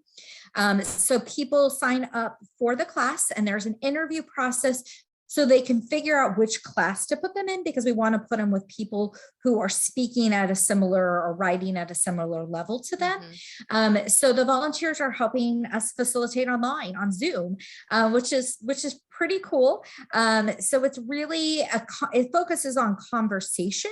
So I do have some people who, we have a librarian somewhere else in town who volunteers with us.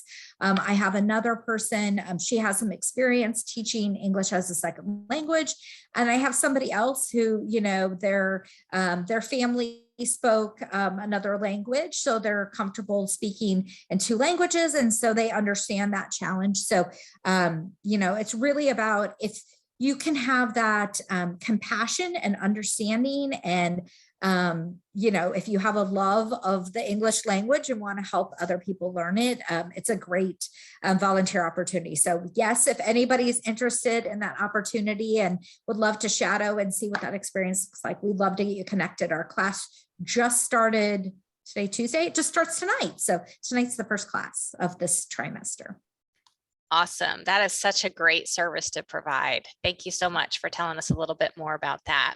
Well, we're about ready to close out our session here, but I want to give everybody, each of our panel members, another chance to just tell us one more thing about your volunteer opportunities, whether it's an unknown about your program that you haven't mentioned that you want people to be aware of, or maybe a quick story or a positive outcome of either services that were provided to someone by a volunteer or that volunteer specific experience that they had. So just give us one more quick overview of that, and as well as how can people best reach you to become a volunteer, one of the most important things of our session today. So Andrea, I'm going to go back and start with you. Oh, you're still on mute, Andrea. Okay, so the biggest thing that I want to make sure that people know, I think, is just what a great need there is actually for election workers. I don't think that people realize how often we have elections. Very often they're looking toward that presidential election every 4 years, and that is important, but we also have elections all year long that are just as important. We have one every August and every November. And then we also have special elections throughout the year. We're actually having one right now for the city of Mission that people probably aren't even aware of. So we do have a need throughout the entire year.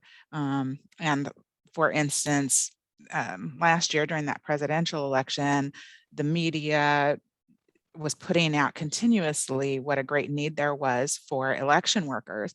And we very much appreciated that. We had something like 1,500 new election workers. Now this year, I'm struggling to fill the spots that I need. So, we really have a very great need there every year and throughout the year, not just during those elections. And people really enjoy themselves. It's a fun time when we do have those in-person training sessions for people. It's almost like a reunion because you're spending some time out there with these people and getting to know them, and people come back year after year to volunteer, and it ends up becoming a great team of people who actually end up becoming friends. They keep in touch. They look forward to the next year when it comes around so that they can see those people again.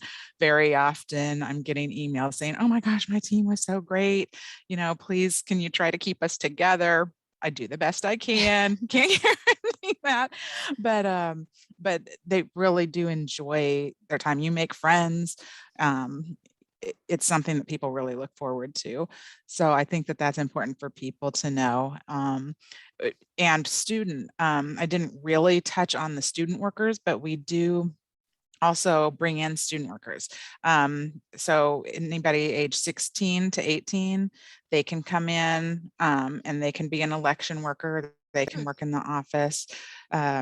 So, if they're looking for some kind of volunteer time that they need, or just to get involved. And the election workers that have been around a little while, they love when the students are there. They love it. So it's always really fun to have them. And we very often have unique and fun experiences with husbands and wives teams. This last year, we had a grandmother that worked with her granddaughter on a team.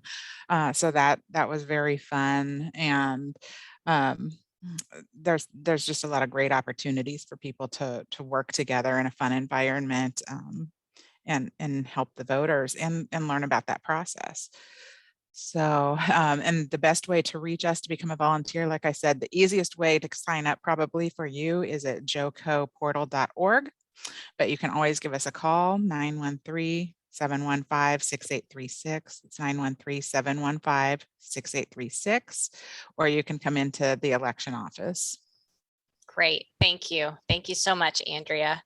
Anna, how about you? Is there a few last words you like to talk about with your volunteer opportunities? Certainly. I just think for those who volunteer in our department, just the impact that our volunteers make with our elderly population, our vulnerable population, with being able to continue to live independently within Johnson County is just very powerful.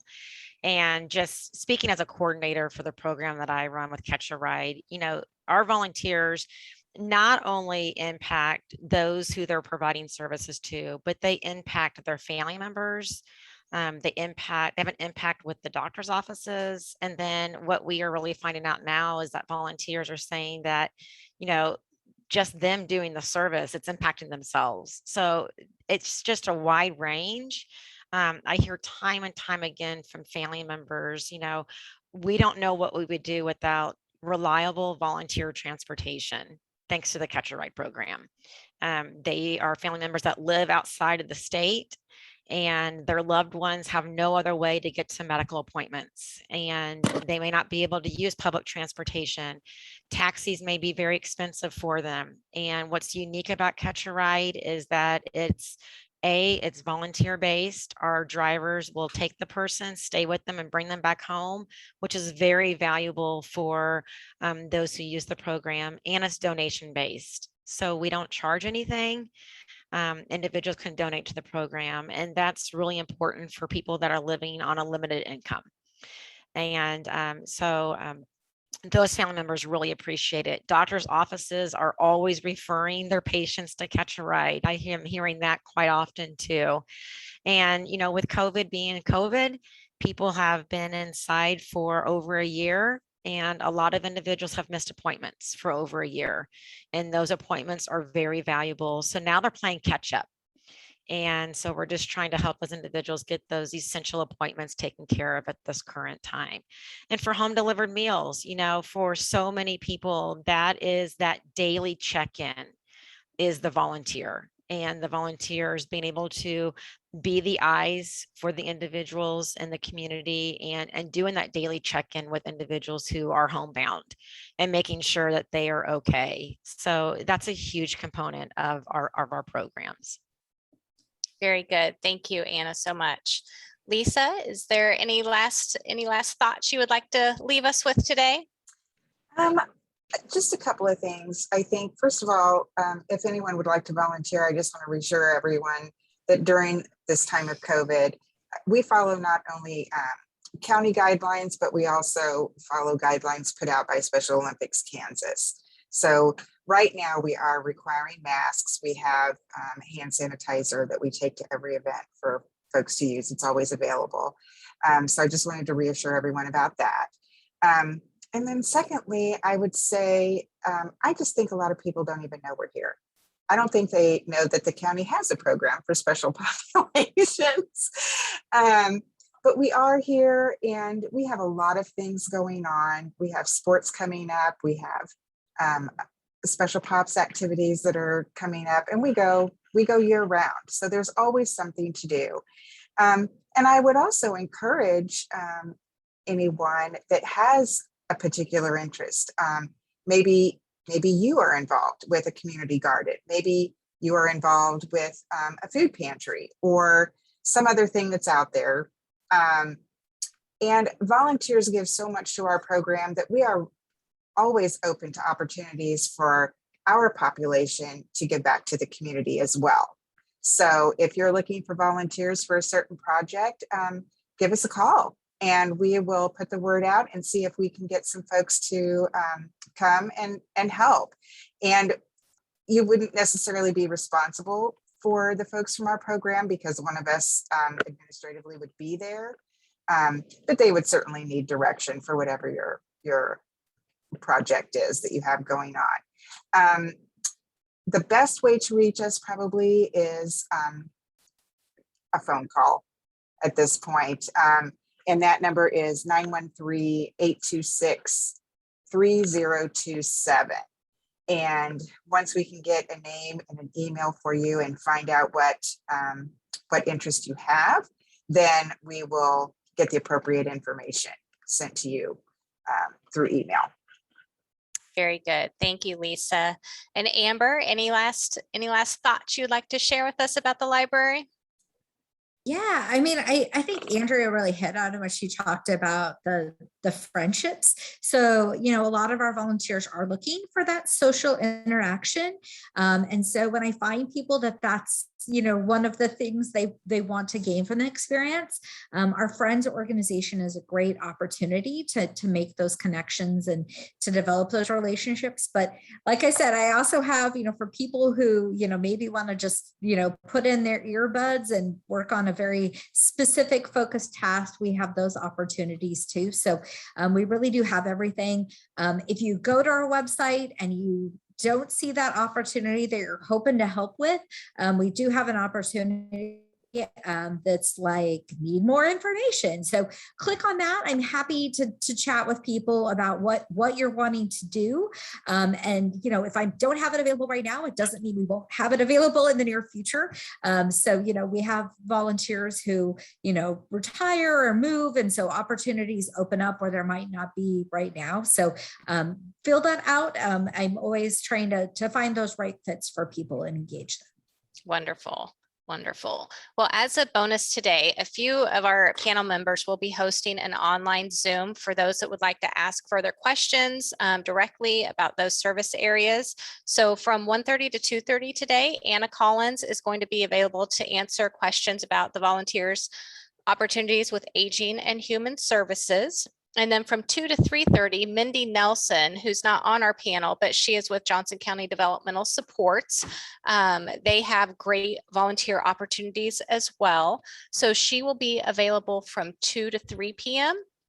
And to access these sessions, you can find the links on our main Live Well Age Well page at jcprd.com/Live Well Age Well.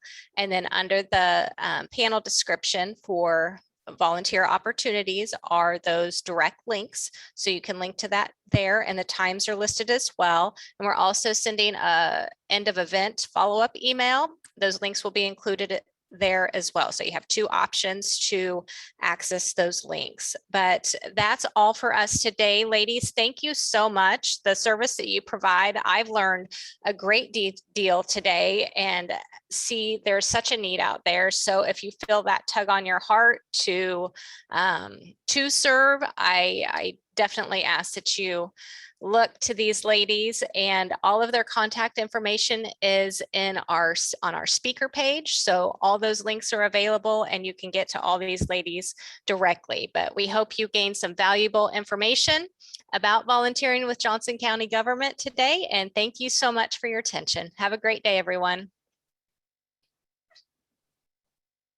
Well, thank you, Michelle, and thank you to all of our panel members. Believe it or not, we are almost halfway through day one. So we are going to take a short break. Now's the time. If you need to go to the restroom, grab a drink, grab a snack, take out the dog, throw the laundry in the wash, now's the time to do it. When we come back, we'll be ready for a bit of relaxation and meditation with instructor Whit Welch. You won't want to miss this opportunity to learn about the many amazing health benefits of including a meditation practice in your life. So we will see you back here ready to go at 11 a.m. Break time, guys.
All right, everyone, and welcome back.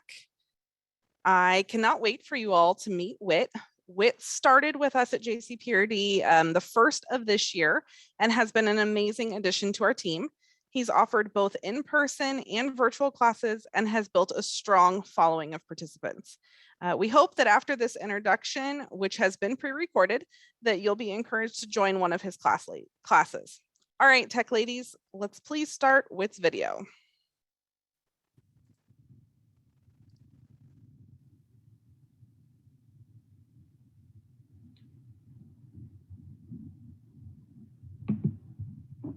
Hi, my name is Whit Welch, and I am a certified meditation leader here in Johnson County. And I just wanted to take this opportunity to introduce myself and give you a brief overview of what a class is like when I lead. And I think the best place to start is with my history. I began practicing 20 years ago. I started mostly because I had some interest in some self-development and had tried some other things, some other practices, kind of run the gambit with some physical activity and spiritual activity and things like that, and had come across meditation and decided to start practicing. So when I began, I started with 10 breaths at a time and slowly worked my way into a more regular practice. But that transition and that progression was slow. So because I was self-taught, it gave me the opportunity to develop a program that can work for anyone. And so after years of practice, I became aware that this was information that I should share. So meditation is the practice of simply sitting quietly and really trying to do nothing, which sounds much easier than it is. So when I began, I would sit in my basement and would light a candle. And as I said, I started with 10 breaths. And over time, I slowly worked up from the 10 breaths to currently it's about 30 or 35 minutes every morning. So what in terms of training, I had sat with a couple of different groups in the Dallas region when I lived there. That's where I was when I started this, and then became certified through the group, group at on the plaza with Unity Temple. They offer a service every day, twice a day, and they train leaders, and that's where I became certified. Once I received my certification, I've led groups at halfway houses and transition homes for homeless women and their children, both the women and the staff and the children. And what my practice looks like and what my classes look like are just an introductory to how you would go about building your own practice. Meditation is the only thing that I've found that it can offer benefits to your physical, spiritual, and mental health. And the reason for that is that as you sit and simply notice what's going on in your mind, you relax and you develop some space for these items that you carry around inside of you. So that's important because we're not really taught to do that. We're not really taught to understand and to process events and memories and emotions and things like that, all those things that we carry around. And so until we deal with them, they simply rattle around in our head or in our heart. And the ones that cause pain or cause some sort of suffering put undue stress on our health. So from a physical standpoint, meditation, as you practice, you become more relaxed. your breath naturally slows and gets deeper and your blood pressure goes down. So for that 5 minutes or 30 minutes or whatever that time frame is, your body relaxes, and in a relaxed state, it simply is more efficient as a system. So you see some health benefits. The other thing, though, is that as you develop that space, you begin to recognize what stress feels like and what triggers it. And so you carry that experience from your practice into the everyday world, and you can be better prepared to deal with stress. From a mental aspect, just developing that space internally, again, to recognize what you're carrying around, what's affecting how you feel and how you act. You develop acceptance and awareness and patience. Those are really the three positives that you're going to gain from having a practice. And so the items in your mind become smaller in scope. And again, you become more experienced and active in processing. From a spiritual aspect, just having that time, paying attention to what's going on internally, really what you're doing is you're turning your focus on yourself. And so you're learning more about yourself. You're trying to maybe define and catch a glimpse of what that spiritual being that you really are, might be, might look like, might want. So this is in no way a spiritual endeavor in that I'm trying to change anybody's belief systems or even comment on them. Meditation will work regardless of what your spiritual beliefs are. What it will do is it will allow you to become more in tune with those beliefs. So it's certainly possible to have a strong meditation practice and believe anything you want spiritually. So I would tell you also that pragmatically, it's probably best to try not to bring too much of your spiritual beliefs or any of your belief system into your practice, because we don't want to change or influence what a practice is. We just want to be there. We just want to notice stuff. That's all this is. This is practicing awareness. It's accepting what we find, and it's being patient with the whole thing. So will meditation help you if you have anger issues, or will it help you if you have depression or things like that? It will. But that's not really what this practice is about. Those benefits are accessible, but what we really want to learn is develop this space, learn to sit and accept with what you find, give up on judging, give up on wanting, at least while you're practicing. And like I said, just be accepting with what you find. And it's funny because whatever you're carrying around, once you become aware of it and once you accept it, again, the size of it and the scope tends to shrink. I would go so far to say is that those emotions and memories and things that we all carry around, you will continue to carry them around until you deal with them. Until they have taught you whatever it is they're trying to teach you, they're going to be a part of who you are. And meditation is just giving them some space to do that, just noticing them. It's a good analogy to think of meditation as watching the clouds go across the sky. And that some days it's going to be very cloudy, and if you just watch the clouds, they will slowly break up, and as you get better at it, the clouds tend to dissipate. You have those clear blue skies. So we just want to notice stuff, and the process itself is something we will practice here. I want to do a quick 3-minute meditation to give you a feel for what we're doing and why we do it. But the things also as a selling point is that meditation can be done by anyone, it can be done anywhere. It's customizable. It's very flexible and pliable. You can meditate every morning. You can meditate twice a day. You can just meditate when you have time. As you build your practice, it's pretty typical for people to start and to do it for 5 days in a row and then miss a day and then do 3 and then miss 3 days and feel rotten about themselves. Meditation is not like other activities that you might take on. Because if you stop and start with meditation, there's a lesson there. And it's, hey, this is where I'm at right now. It's not good or bad. It's just that right now I meditated 7 times in 22 days or whatever that number is. It's learning that patience and it's learning to be kind with yourself.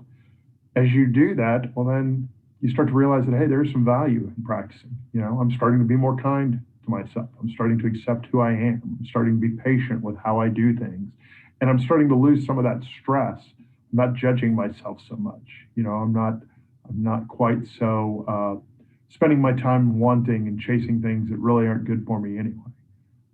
The other interesting thing about meditation, and another real strong selling point in my mind, is that these traits, acceptance, awareness, and patience that we develop while we're sitting and that we apply to ourselves, we will naturally bring with us when we are not sitting, and soon you are more accepting and aware and patient with all the people around you. So meditation will help your physical health.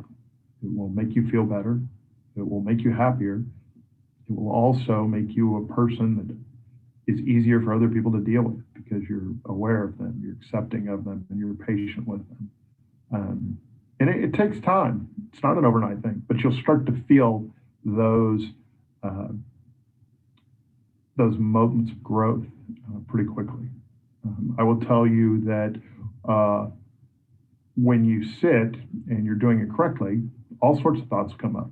Some of them are things that you know, maybe you've buried, you'd rather not deal with, or maybe you're not ready to talk about, or whatever, you know. And that's nothing to be concerned about or scared about. The reason I raise it is because what you learn pretty quickly is you just accept what they are. You don't have to deal with them. You don't have to overcome them. You don't have to judge them. You don't have to feel bad about them. Heck, you don't even have to deal with them if you're not ready. You can just say, I'm not ready to deal with that, and move on. They will drift through your consciousness rather, and it's valuable to understand and to be able to process and deal with your own experiences. Meditation also affords you one of the things that we all crave and really don't have in our possession, and that's control. You can't control what goes on around you, but you can control how you react to things. Meditation teaches you or allows you to develop that awareness and acceptance and patience. And as you take that into the outside world, you can decide how you react. You can be aware of what's going on around you. You can accept what's going on, and you can be patient with it. And just because you accept something doesn't mean that you're not going to deal with it. It just means you're going to accept for what it is. And that'll save you a lot of emotional pain. It'll save you a lot of wasted time.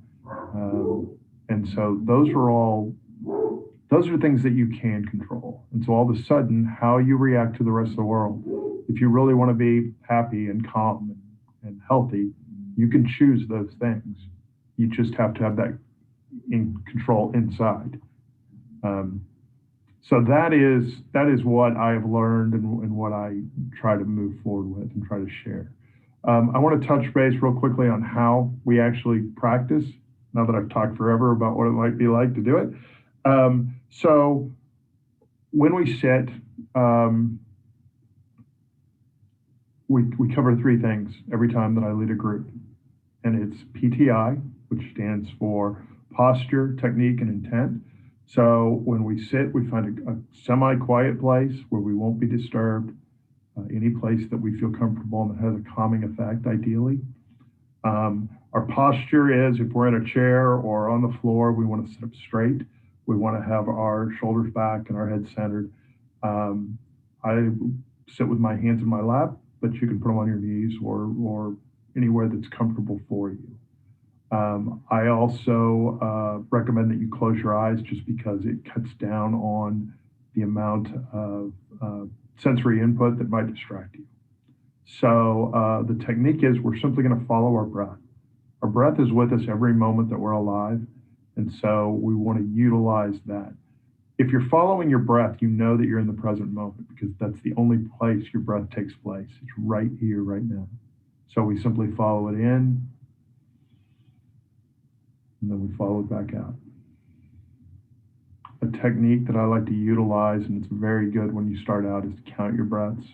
So each time you breathe in, and then out, you put a number on it, 1, for example, and you do that up to 10, then you start over again. We don't keep track of the total number. We don't care how many breaths there are. We simply do that to give our mind something to do. So that's something you can do with that inner voice to keep track. I like to set an intent. It's not necessary if you don't wish to, but it's another way to focus your mind before you begin. So our intent today is simply to be aware. So we're going to sit quietly for 2 minutes. Remember to check your posture, consider your technique, to follow your breath. And your intent today is to be more aware. Let's begin.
That was a very brief 2-minute meditation.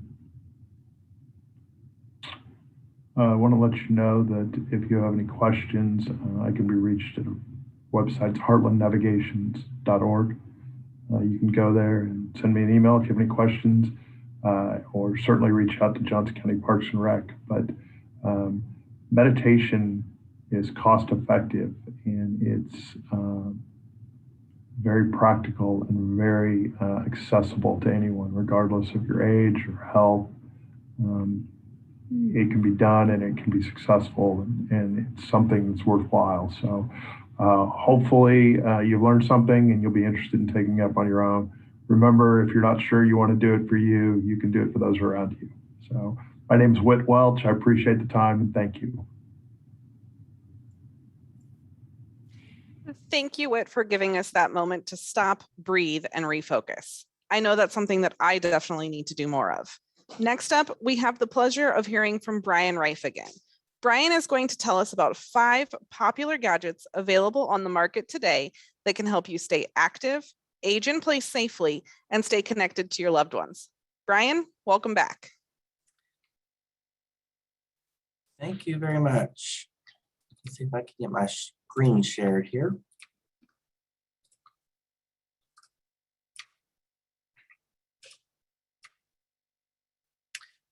So we're going to talk about, I've opened the box, now what?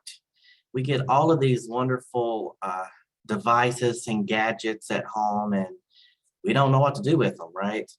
So we're gonna take a look at my top 5 that I feel would be very, very, very beneficial for you all to look into getting. So the struggle is real. Seniors in a digital world can be easily overwhelmed by all the new technology that surrounds them. We are all surrounded by a huge variety of digital devices, whether it's smartphones, tablets, laptops, computers, and social media. There's no avoiding it. So they should learn how to use all the technological advices to advance and to make their life easier. Technology is used in every facet of our everyday life because it can provide the speed, connectivity, and efficiency to make things easier. Nowadays, everyone wants the things to be easier and faster, and for an older adult, it is important not to underestimate how technology can help them in the golden years. But even if the percentage of older adults with computer skills grow every day, a huge chunk of demographic is still computer illiterate. And while some of them may want to acquire computer skills, there are a number of barriers that often prevent them from acquiring them. So we become easily overwhelmed. There's a big gap in technology, lack of perceived benefit or need, negative feelings about the technology that we have. There's fear of the unknown, the price, and also sometimes it's too complicated. So the top 5 gadgets that we're going to look at during this session is Hero, GrandPad, the CareWatch, Hydrate Spark Bottle, and it is spelled Hydrate, and the Ring doorbell system. The first one is the Hero medication dispenser.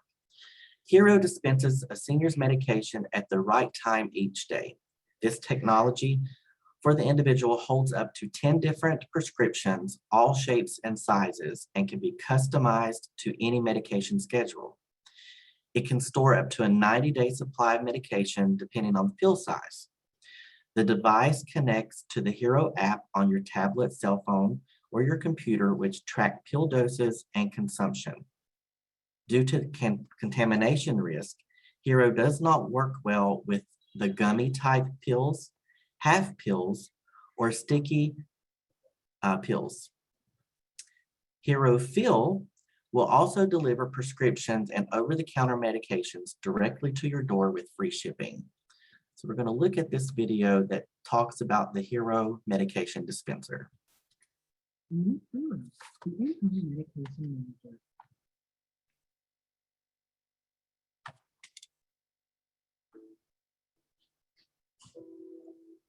After your Hero arrives, you'll need to unpack it. Remove the travel bar, plug it in, and connect it to Wi-Fi. Download the app for free from the Android or Apple App Store. Then create and confirm your Hero account. Use the app to claim your Hero device.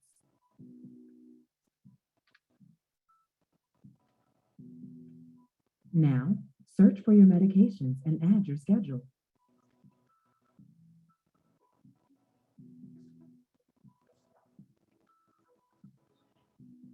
For added security, you can add a passcode.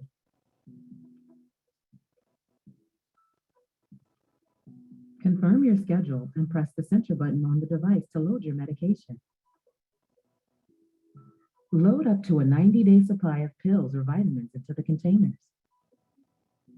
Add any caregivers you want to share your progress with. You can also set up and maintain your schedule through your web browser. If you have any questions or problems setting up your Hero, you can call, email, or chat with us 24 hours a day, 7 days a week. You can set up your preferences for how reminders are sent and which ones are received. You'll see and hear Hero when it's time to take a pill.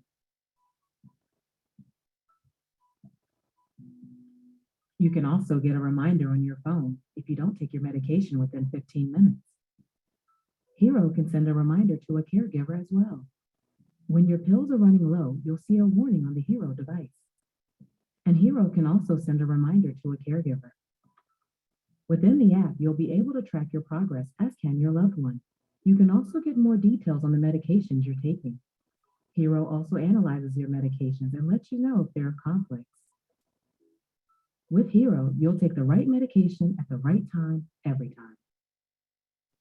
Hero, medication managed. Meet. So I wanted to also share, in case you wanted to know about the price, by all means, no means at all, I am not promoting these things. I'm not the sales and marketing person. It's just something that I've experienced and wanted to be able to share with you all. The cost of the Hero, you have to pay a $49 initial fee. It's free shipping. There is a subscription cost per month that's $29. The cost of this does include the dispenser, the app for your smart device or computer, the support, updates, and limited warranty. And you must have the internet in order for this to work. And there's other types of devices like this that are out there on the market. This was just the best one that I found with the best price, and also had the most features to support a senior living in their home.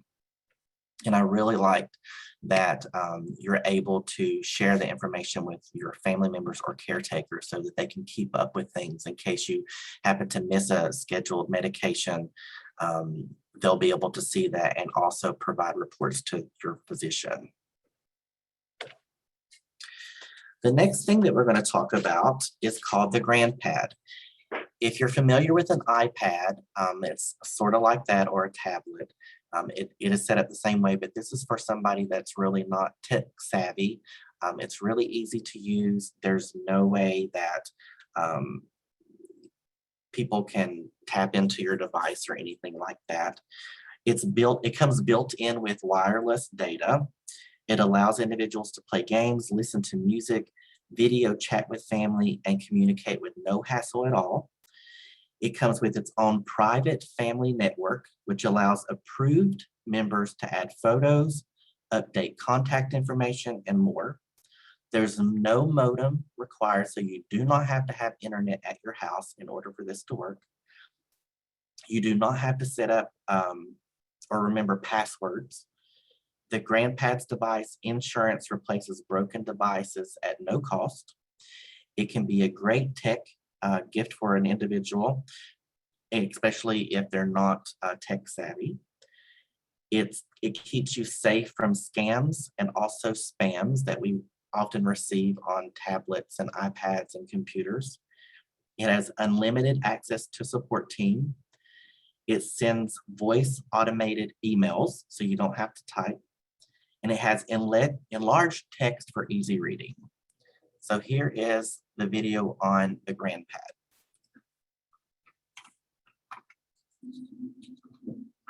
So right on top, we have a welcome letter. It's addressed to Demo 1, which is how they configured this unit before shipping it. You get a little note from the CEO, and on the back, it tells you what your email address is. And of course, when we set it up, it's going to be different, but it's the default email address for this particular demo. So right away, you're all set up with email. And on every page, it says, call us toll free for help to have full tech support. And then the next page is a setup guide. And it's pretty simple. Plug the charging cradle into an outlet, put the GrandPad on the cradle and wait a few minutes for it to charge, and it will turn on. So we'll check that out, see if it works. And then there's a quick guide to the apps. Calls, email, photos, camera, articles, weather, music, games, and a quick guide to the home page. So let's see if we can figure it out. So the GrandPad is in this little cardboard recess. It has a cover on it. And I don't know if it comes in different colors or only red, but I'm going to go ahead and take the cover off and take this out. I think we're going to find the charger in here, pretty sure. Charging cradle. And an interesting thing, I'll show you. The cord doesn't plug in. You don't fiddle with a little connect. It's hardwired the cord to it just to remove one more possible problem. So you just have to untwist this wire that holds it, and then we'll be able to plug it in. And one last thing in the box, or two last things, and that is a stylus for using on the touch screen, because a lot of older people have trouble with dry skin not activating a touch screen. And this appears to be a refrigerator magnet with the help number on it and a cleaning cloth. So I'm going to go ahead and plug the charger in. And that's good. Got a green light. I like that. And let's see if what they said is true. If we just set this in there.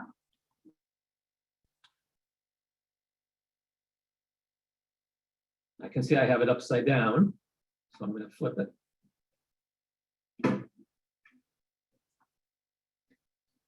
And it seems to be booting up. Goes right to a GrandPad logo. I suspect that this light shows that it's charging.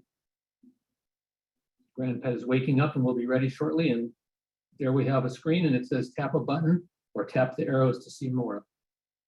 Okay, let's take the GrandPad out of the charging stand and set it up with its own built-in stand like this.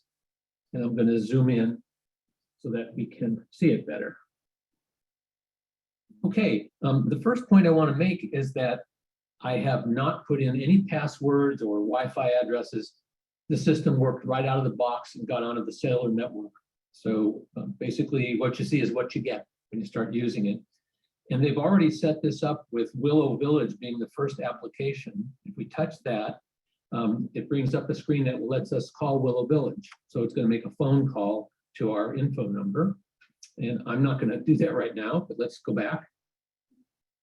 Let's look at this call button here. So if I click the list of contacts, the only one I've entered is myself. And I can call Mark, and it looks like I can either make a video call or a phone call. And let's try the video call, see what happens. Now you're here ringing, that's actually on my phone. Let me show you here. And if I answer that, I'll be in a video call. And if you get all these echoes, because you're not supposed to have one phone next to the other, but you can see it worked. Next, let's see how the email works. I'm going to touch the email button, and I have an existing message that I could read. That's just a kind of a welcome message that they send you. I'm going to leave that there. And I'm going to compose an email. The only contact I have right now is Mark. Notice it's going to be a message. Hello, Mark. This is Janet Jones calling. I'm calling to test out my new GrandPad. If you get this message, please call me back. Thank you. And now we're going to send that.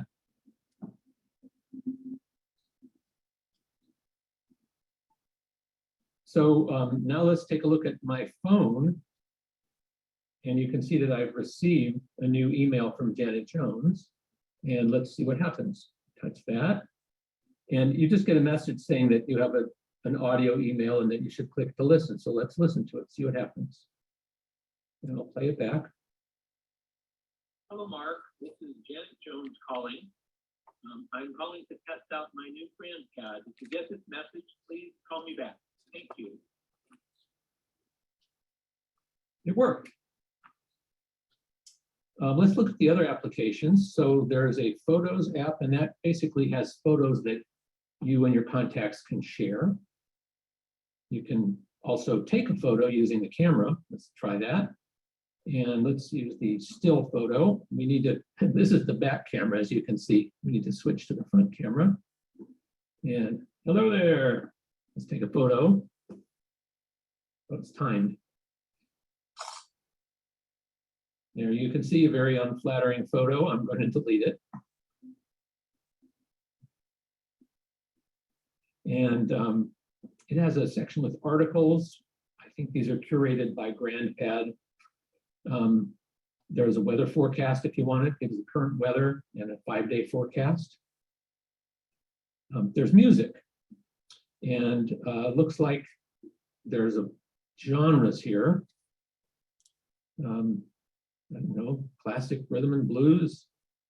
See what it's got. Blueberry Hill, an old favorite.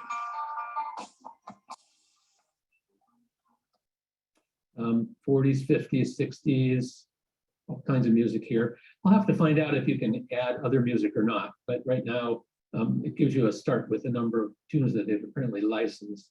There's a games section. It's got, I don't know, looks like about a dozen games you can play. And look up, what's that? Just an encyclopedia and dictionary. I won't go into that right now. What's in the toolbox? A magnifying glass, flashlight, and a calculator. Let's try the magnifying glass. So it looks like that turns on the camera. I'm going to grab this manual with tiny print that I've got, see if this would work for it. So you can see I can magnify small print rather easily. And then if I'm having trouble holding it steady, I just press freeze frame and it'll hold that. Kind of like that. Back to the menu, and the last thing is help. And I can call this tech support person. Apparently it knows who's on duty all the time, which is cool. And it also has video. So if you've forgotten how to do something, you can get an overview. You can get a video on the cover, the charging cradle, and so on. The call button, I'm going to leave that, but that's on the machine so they can watch that at any time. So that's a pretty quick overview of the GrandPad. Okay. So I wanted to mention in the video, there was a icon on that screen on the GrandPad that said Willow Village. That is actually where the gentleman lives. So if you live in a community like that, you can have them to go ahead and preload like an emergency contact for the community in that, in your GrandPad. The cost of this, you can do a prepaid where you pay it all up front. It's $696 for the complete GrandPad, and then it's a $79 monthly fee. There is no internet required. It automatically comes connected to a system that's ran by the GrandPad. You can also, if you don't want to pay for it all up front, $696, you can pay for it $79 a month. And the prepaid version has free setup and shipping. The monthly paid version is $29 setup fee plus shipping. One of my most favorite things that I have is the Amazon Echo Show. I'm a huge connoisseur of Amazon products, I would say, but the Alexa Show 10 is the newest version that they have.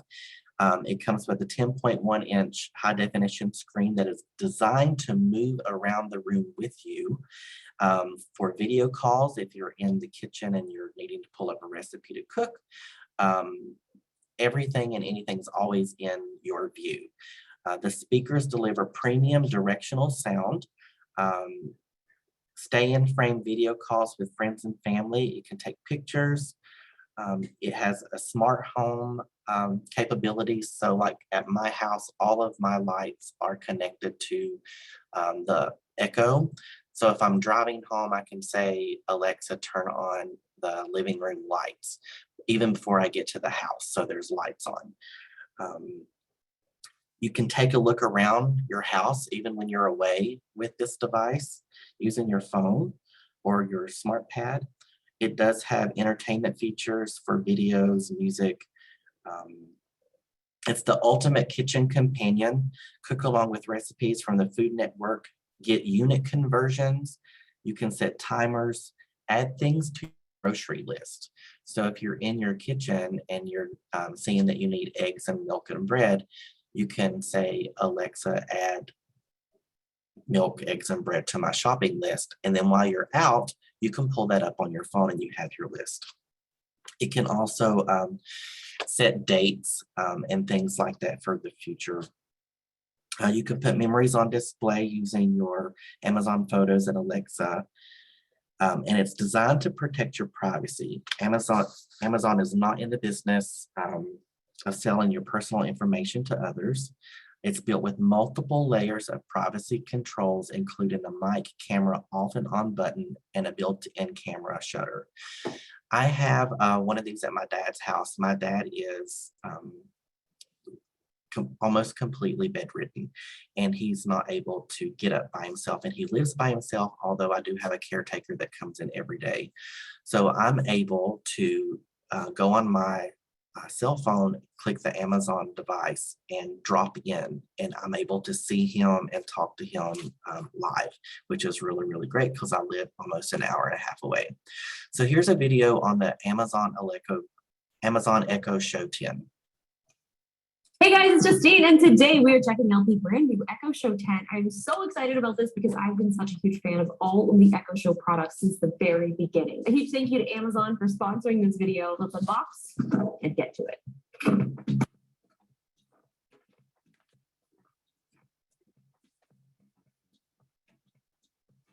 Is up. Dude, look at this. Oh, this is cool. This is gonna be real cool. Let's plug in, set up, and get going. Oh, things are happening already.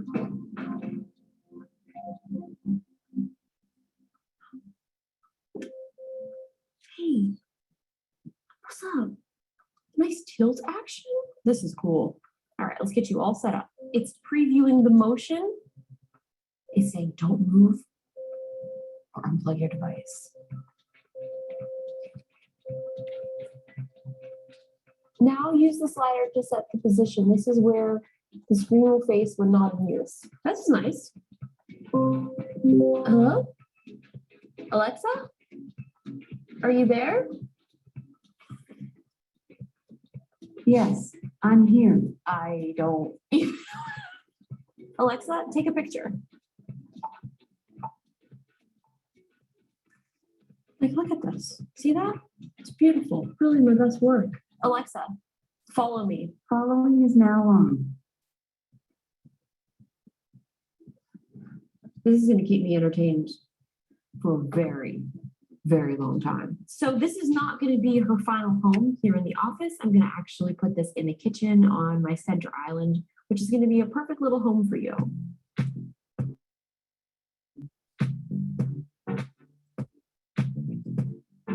One of the things that I love so much about using the Echo Show is how much it helps me with my productivity. And also, if you guys don't know, I like to shop on Amazon quite a lot. I mean, I basically buy pretty much everything from Amazon. So this makes it super easy to not only track my shipments, but I can order things just with my voice. I can add things to my shopping cart. And this is also a really great kitchen companion. I wouldn't say that I'm the most incredible chef ever, but I have the ability to ask my sous chef any questions that I want. Like, Alexa, how many ounces are in a pound?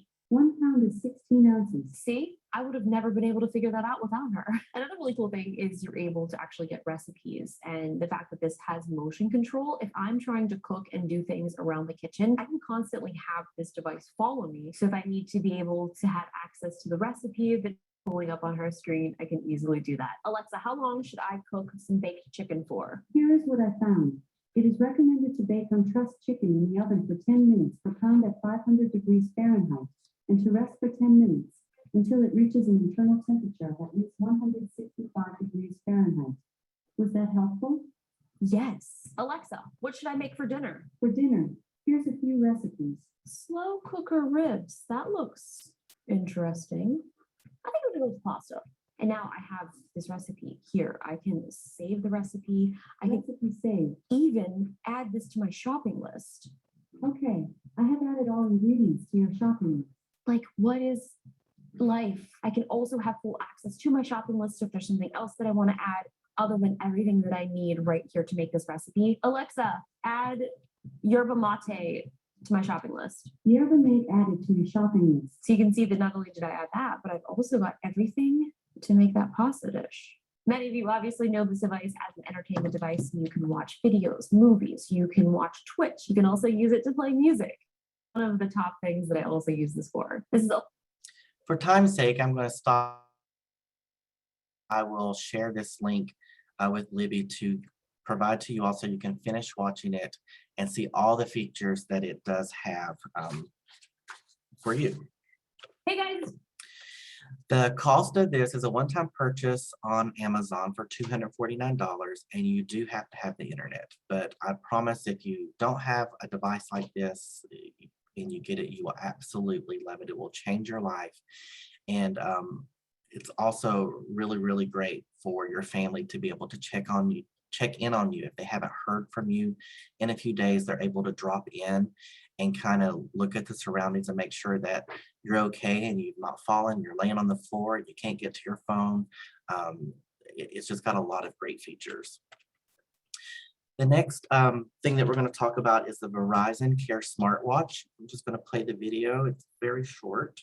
So many of us are in a position of being caregivers for seniors, and it's a difficult balance to strike, allowing their independence with knowing where they are and keeping in touch with them. The Care smartwatch from Verizon is a great tool to help you do that.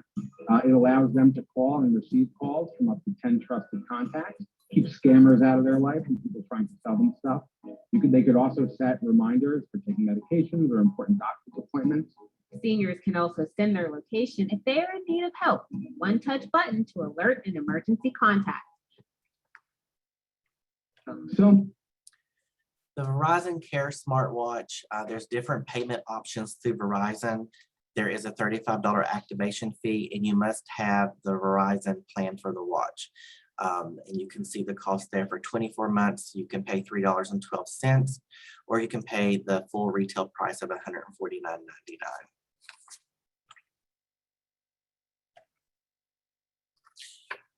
One of my favorite things that I have to help me remember to drink water is the Hydrate Spark Storm device water bottle.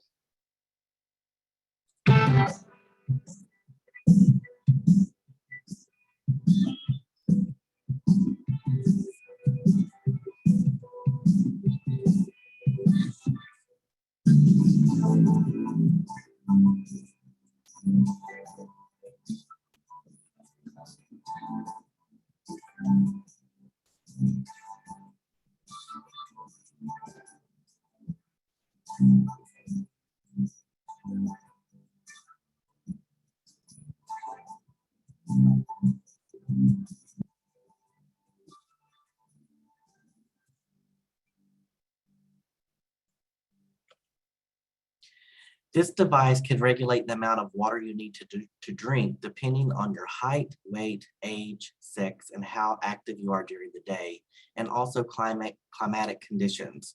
If you are actively engaged in sports during a certain period of time and your activity level is high, then you need to drink more water, and this bottle will absolutely help you keep control of that. It's $59.95. You can find it on Amazon. You can also find it on at Walmart. It has glowing reminders to remind you to drink. It tracks the water intake. It syncs via Bluetooth to your phone, and it also has a tracking device built into it. And no internet is needed, but you will have to have a cellular device in order for it to work. Another one of my favorite things that I have and I always tell people to get is the Ring doorbell system. Introducing Ring, the world's most advanced doorbell. The Ring video doorbell brings convenience, monitoring, and security to your most valuable asset, your home.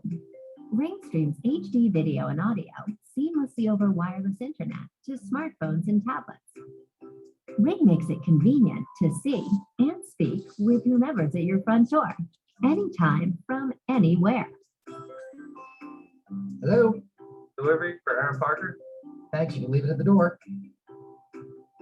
And Ring's configurable motion detection makes it easier than ever to monitor your home.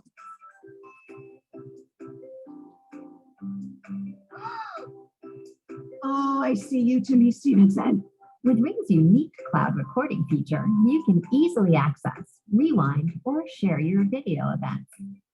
And when it comes to security, Ring lets you give the appearance of being home, even when you're not. Hello, sir. I'm selling cases of Primo Clean. Can I put you down for a box? You know what? We're kind of busy right now, bathing the kids. Maybe some other time. Home burglaries are a worldwide epidemic. Traditional security systems let you know after someone has entered your home, and most home burglaries start with a simple ring of the doorbell to see if anyone's home. May I help you? Oh, good afternoon. We're just in the neighborhood doing some free tree trimming estimates. No, thank you. I'm not interested. Ring helps families secure their homes from unwanted visitors and discourages burglars from ever entering. The Ring Video Doorbell was designed to enhance your home's entry. With a wide array of faceplate options, you can customize Ring to fit your home's personality. The doorbell's 180-degree HD camera lets you monitor more than just your doorstep during the day or at night. And you can easily customize Ring's motion detection sensors through the Ring app to exclude areas like busy nearby sidewalks and roads, so you only get notified when it matters. It's easy to install the Ring Video Doorbell with the included mounting hardware. You don't need extra tools or professional help to mount Ring in minutes. Simply attach the included mounting bracket to a flat surface. Then place Ring on the bracket and secure Ring with a proprietary security screw that prevents theft. Should someone steal your Ring doorbell, we'll even replace it for free. With dual power options, you can power Ring with a built-in rechargeable battery, good for over 12 months of regular use, or hardwire Ring to your existing doorbell. With convenience, 24/7 home monitoring, and the peace of mind of added security, Ring families are always home. Order your Ring Video Doorbell today at ring.com. These type of doorbells on average run $99. They are high definition. You can speak to anyone anywhere, as you saw in the video. I really like it because it has a neighborhood alert system where my neighborhood, people that have the same doorbell system through Ring, they've captured video of somebody trying to break in or wandering around their car or stealing packages off their porch. And they send it out to all of us so that we have the information so we can be prepared and kind of be on the lookout. So it's really, really good. And you do need the internet in order for this to work. I know I have like maybe a minute left. If anybody has a question, comment.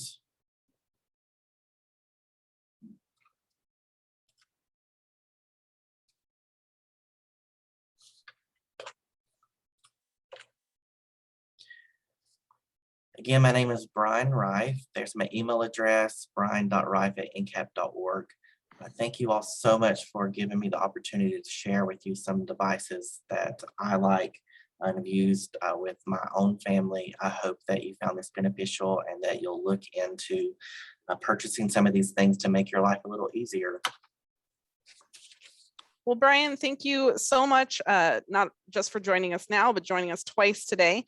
You've encouraged us to find our inner sparkle and just now have inspired us to get in touch with some tech gadgets that will help us stay active, engaged, and aging in place. You've been a great addition to our event, so thanks again for being here today. Thank you so much.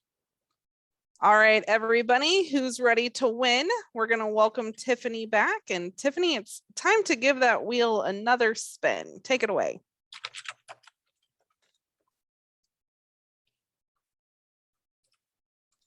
Thank you, Libby. All right, we are back here for our second spin of the day. And again, I will be spinning 3 times this round. Let's see here. All right. The first one we are going to be spinning for is a $25 Target gift card that is given to us by Evergreen Community of Johnson County. So that lucky participant winner is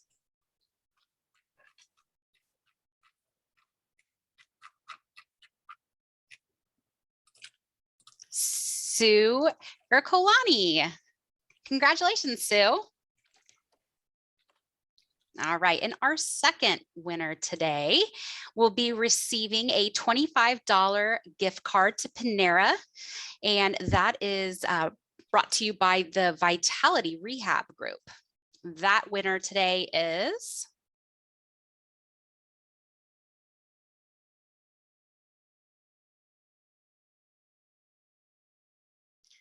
Ben Ipolato. Ben, congratulations. All right, and the last one for this round will be 2 tickets to the Full Monty at the Arts and Heritage Center. That lucky participant winner would be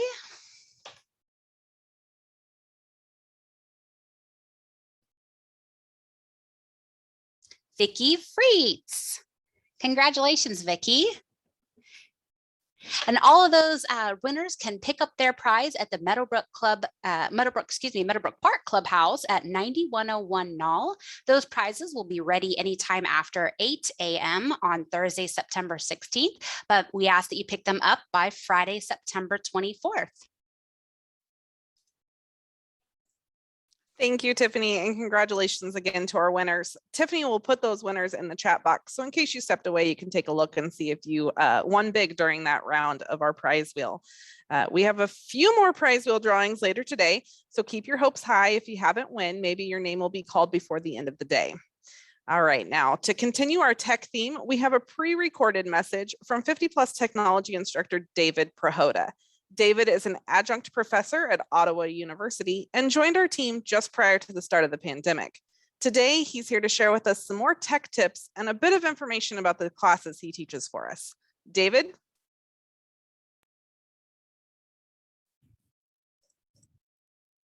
Hi, I'm David Prahota. I'm the technology instructor here at Johnson County Parks and Recreation. I've been here for about 2 years, though I don't really count about a year of that because the pandemic came and canceled all my classes for the duration of 2020. I'm a English and language teacher, educator by profession and trade. It's been about 12 years doing that in some capacity. Still to this day, I'm an adjunct at Ottawa University teaching writing in the disciplines, and a writing specialist in the Writing Center at Johnson County Community College. Along the routes of acquiring those credentials, I stopped at Ottawa University, my alma mater, where I am teaching now, to get my bachelor's degree, and went to finishing up my master's in English at Emporia State University. I'll be defending my master's thesis in the spring.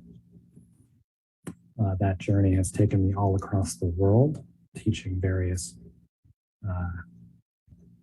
curriculum in the US, from here locally, Ottawa and Olathe, to Washington, DC, and Malaysia. I spent a year in Johor Bahru.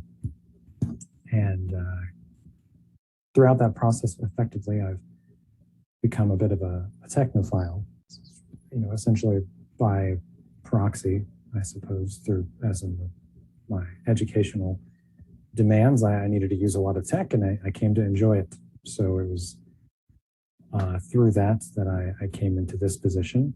My wife was looking at the classifieds one day, and I had just spent an hour maybe running tech support for my father, and she thought, hey, you're already doing it for free. Look at this. So here I am. About a year and a half ago now, 2 years, we started, and when I began the job, we offered workshops focusing on smartphone functionality, photography, basic apps for your phones, both iPhone and Android, selling, marketplace, different platforms, and Facebook. Since taking the job, we've expanded our class offering to include some other social media apps like Instagram, Microsoft Office Suites, Word, Excel, that sort of thing, PowerPoint. password protection workshop. I attempted to expand into hardware and gaming and other things that are up my alley of my hobby interest. We'll see how many people maybe someday we can get to bite on that. We've also got additional platforms added to the selling online workshops, such as Poshmark, eBay was an obvious one from the get-go, but Etsy. And in addition to that, we are offering one-on-one tutoring, which is definitely the most diverse of all of our offerings, because it makes it so that I field various questions that maybe I didn't think of with the scope of the presentations in the workshops. And that's probably my favorite thing about them, is I learn as much about my job and the interests of our patrons than I do in the basic research I might do to set up the workshop in the first place. And I get a lot of similar questions each time, oftentimes related to some of the workshops, like selling online, how to put a specific item on which marketplace might be best for that. But I also get a lot of kind of questions that wouldn't be suited perhaps to a full dedicated workshop, because there's not enough wide interest, but I get peppered with them one-off here and there, enough that I might cover a couple in this video. So something I get asked a lot, a series of things I get asked a lot are like, what's a VPN? Does my device have Wi-Fi? Can I stop my phone's screen from annoyingly flipping and rotating when I don't want it to? But why does it do that? How do you adjust that? What is 5G? And how can I listen to podcasts, or what is a podcast?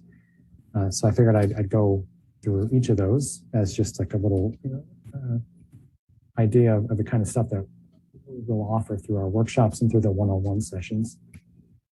So to start off with, a VPN is a virtual private network. It's primarily used to ensure that your connection is private to the internet.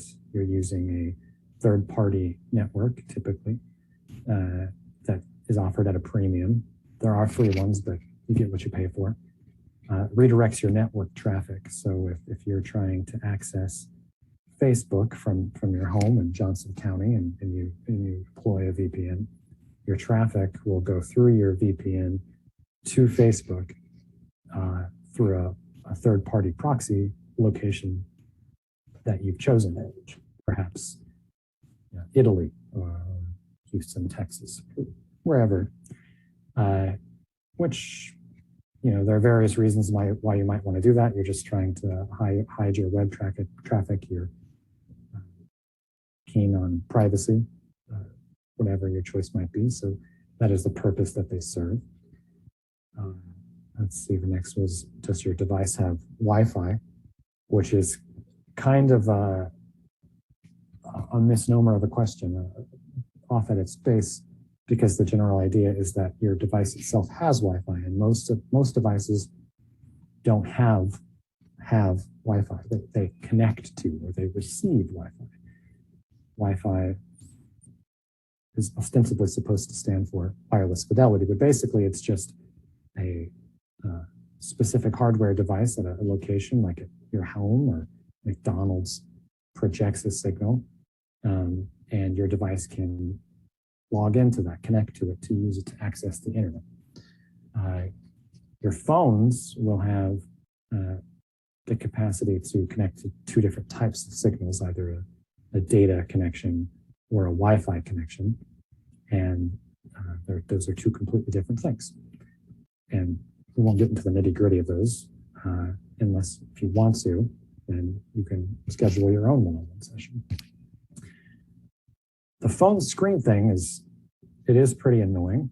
I'm actually going to demo a couple of things for you, a little rapid fire session here at the end, to show you some quick tips that you could use your phone for, including how to perhaps find a podcast.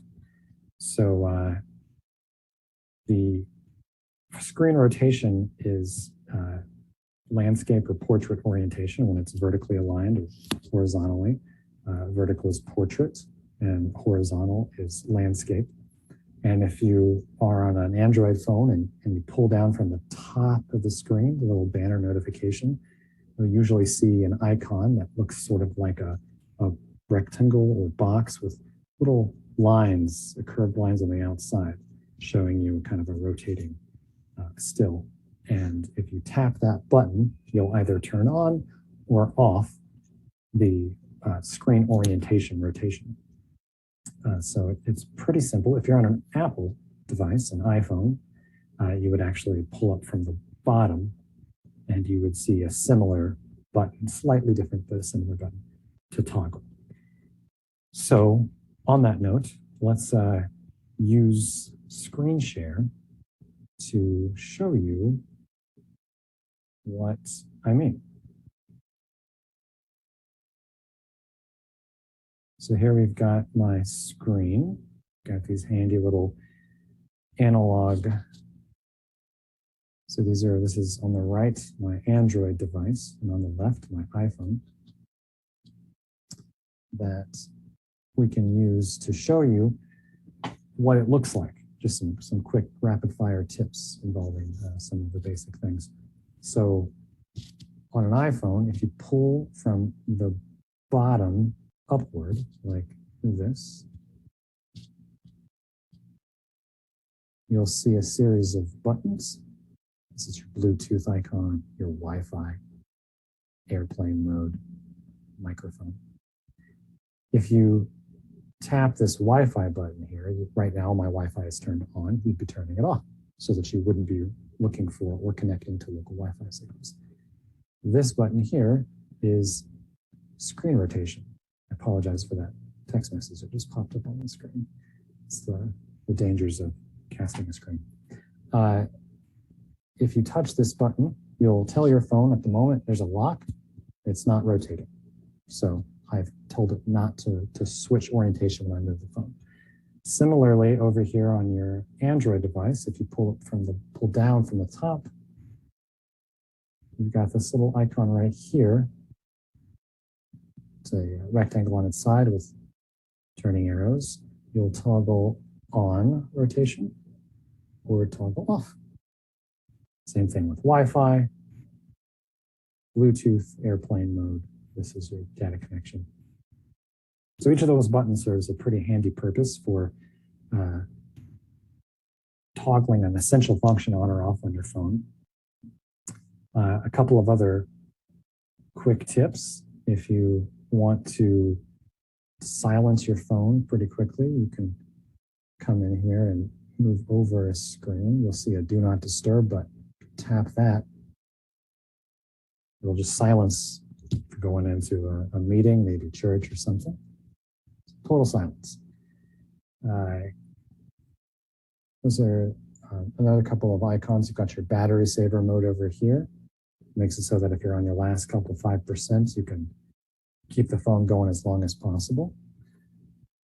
Hotspot is the ability to use your data connection on your phone when you're not within range of Wi-Fi to transmit it as like a conduit to share your phone's data with another device locally nearby, which will drain your phone's battery faster and it will use your data if you're paying for a monthly allotment. You can also see the data saver over here is the option to throttle down effectively the usage of data that your phone employs so that you don't use up or meet your data cap that quickly. So it might perhaps not load images when you're on a web page, only settling for text in HTML documents so that you don't unnecessarily use up data. So I think that's about everything I could cover in the time that we've got. Thank you so much for your interest in JCPID classes. Again, my name is David Proda, and I hope to see you in class.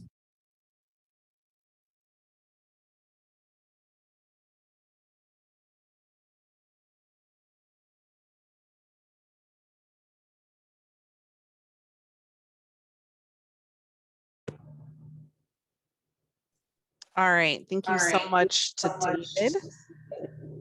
David has helped so many of our participants become more confident and proficient in their tech skills in the last year and a half. In our event bags, you can find a flyer on all the upcoming tech classes that we have available with David. You can also visit the enrichment page of our website at jcprd.com/50+ for more tech opportunities through the end of the year. Now, get ready to get pumped about wellness and all the ways you can stay healthy with JCPRD Wellness Coordinator, Allison Smith. Allison has been with JCPRD for the past 5 years and brings a great deal of energy and enthusiasm to motivating both staff and patrons to achieve their wellness goals. Hi, Allison. Hi, how are you guys? So good. Welcome. Thanks for joining us. Yeah, can you guys hear me okay? Is that all right? We can. You're good. Take it away. Woohoo! Live well, age well. I am pumped to be here with you guys today. I'm talking to you guys live from the sunny Shawnee, Kansas, here at the Mill Creek Activity Center in our very own virtual studio. So this is where we host some of our virtual fitness classes. Whenever the pandemic hit, we hit some of those up. So it's been pretty great so far. We've got to keep those rolling as well. So I just watched the last two presenters. Those guys are awesome. I actually went to high school with David. He's a super cool guy, very smart. I want to get you guys moving. So if you're able to stand up, stand up. If not, you can stay seated. That's totally fine. But this is to get your brain waking up a little bit. So if you guys have played Simon Says, we're going to play a quick game called Allison Says. So just follow the instructions and we're going to keep moving. Allison says, touch your head. Touch your hips. Allison says, touch your shoulders. Allison says, touch your hips. Shoulders, head, hips. Allison says, touch your shoulders. Allison says, touch your hips. Allison says, touch your head. Allison says, touch your head. Allison says, touch your shoulders. And Allison says, touch your hips. Now, Allison says, give it a little cha-cha if you can. Maybe. I see you guys. Libby, that's a good cha-cha. I like that. And stop. Perfect. So now that we're awake, we get the blood flowing a little bit. That's awesome.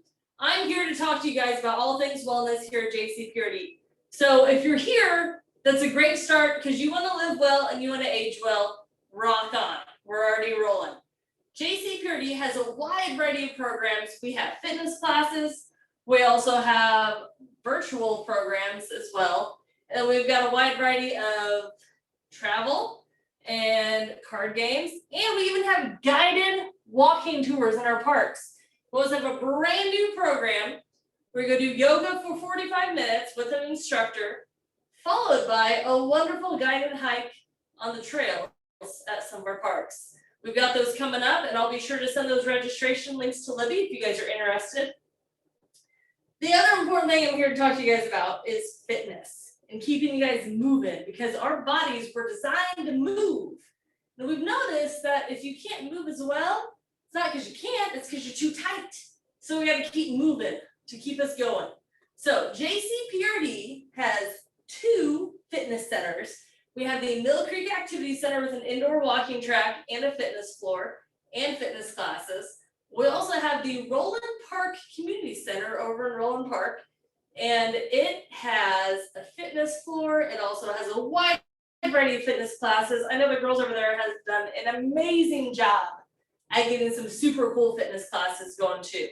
So be sure to check those out. Now, they do have membership fees, but if you have health insurance through a certain provider, you can actually get free fitness at these sites.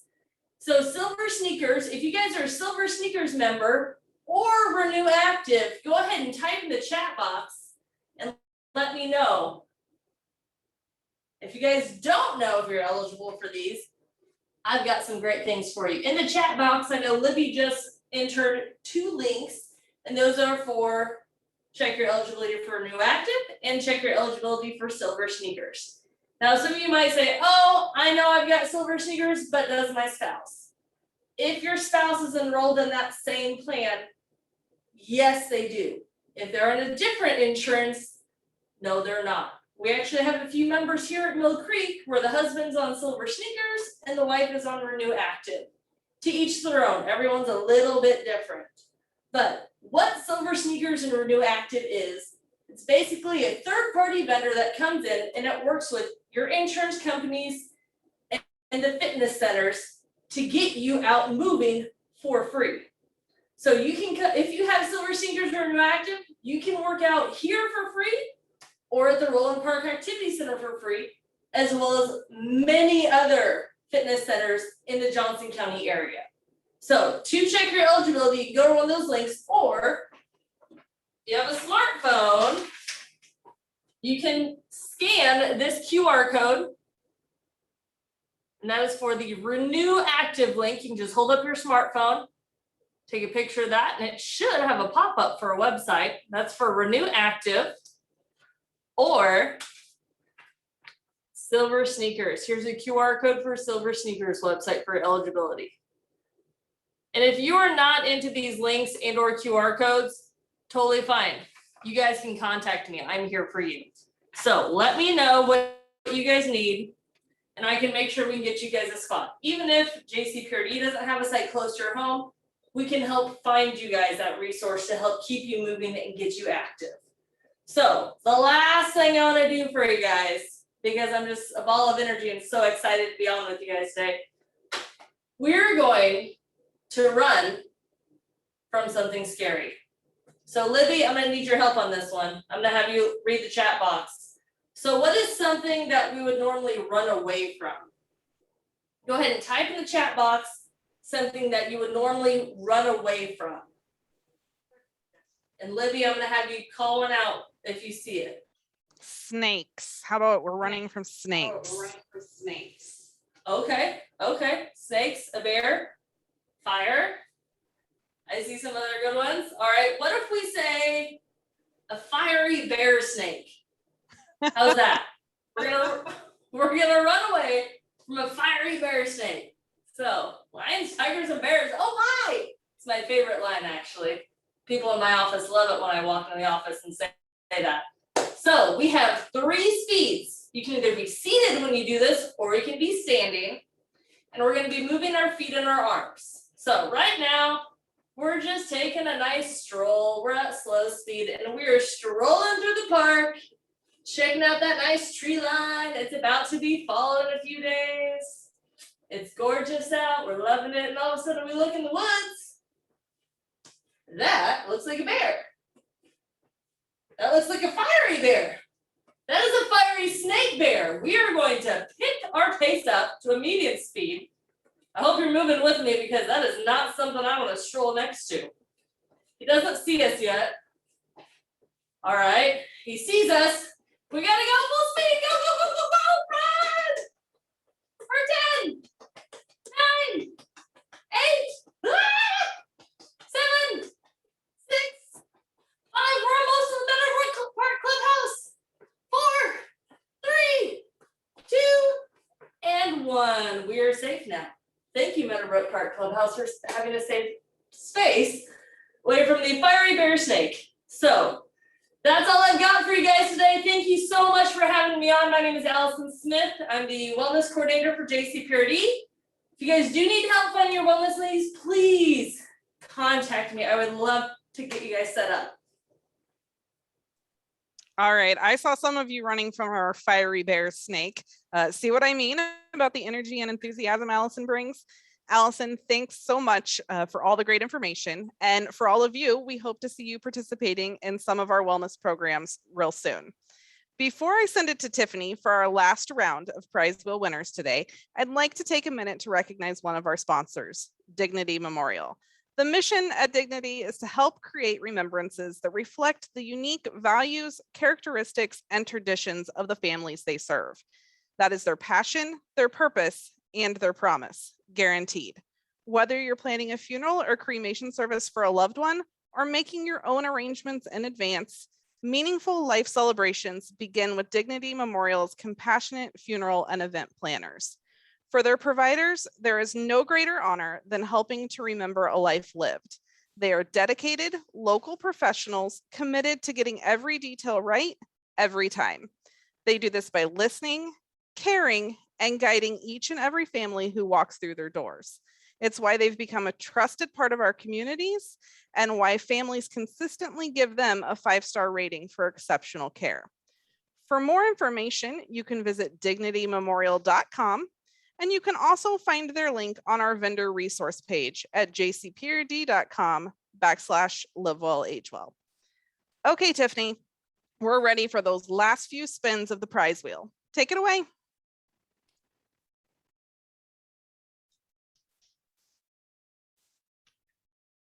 All right. Well, as we close up today, I am excited to do the last 3 spins of the day. And I hope you have enjoyed all the program that has been brought to you today. So let's go ahead. And this very first one we are spinning for is a gift card to the Strawberry Hill Povatizza Company. And it's going to be good for 1 loaf of Povatizza or a coffee cake. So the first winner here will be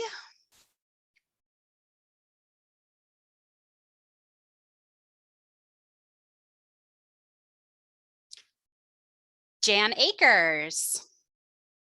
Congratulations, Jan. All right, one question that I've received a couple of times is, am I on this, is my name on this prize wheel? And yes, you are. If you are registered and you're with us today, your name is on this prize wheel, so rest assured.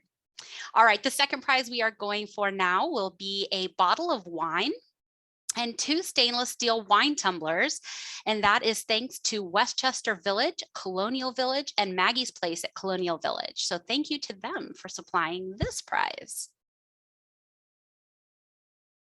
And the winner is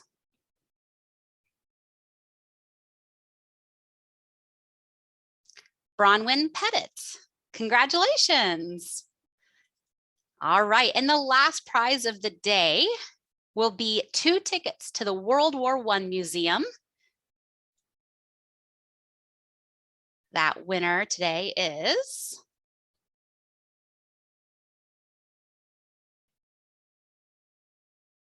Rebecca Heffley. Congratulations, Rebecca. And all of these prizes will be available at the Meadowbrook Park Clubhouse on Thursday, September the 16th. And we would like you to pick them up by Friday, September the 24th.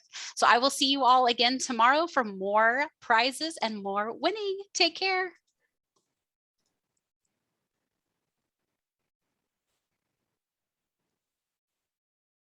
Thank you, Tiffany, and congratulations to all of our winners today.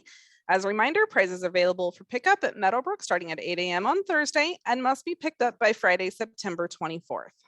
All right, well, before we say farewell for the afternoon, I would like to take a minute and share my screen with you to give you a quick tour of the web-based resources that accompany our event this week. The site you are currently viewing is jcprd.com/livewellagewell. You can find that link in the chat box or simply go to jcprd.com and select Live Well Age Well from the activities drop-down menu. From here, you'll be able to check out our speaker information and bios and access the after conference Zoom room links of our volunteer panel members. Our vendor resource page and health screening information pages are also live. On the vendor resource page, you'll find a variety of links and directories to our sponsors and a few other businesses and organizations in the area. We've also created a health screening and information page with links to sites such as the CDC, the National Institute on Aging, and more to help you find reliable health and wellness information. Remember, these sites should not be used in place of advice from your physician and are only meant as an optional resource. Shortly, we'll be sending an event survey. Please share your feedback and if there are any presentations you'd like to see us expand on or offer again in the future. We value your input and would love for you to participate. For today, I'd ask that you enjoy the rest of your afternoon, and we look forward to seeing you back tomorrow morning at 9 a.m. for day 2 of Live Well Age Well. Thanks, everyone.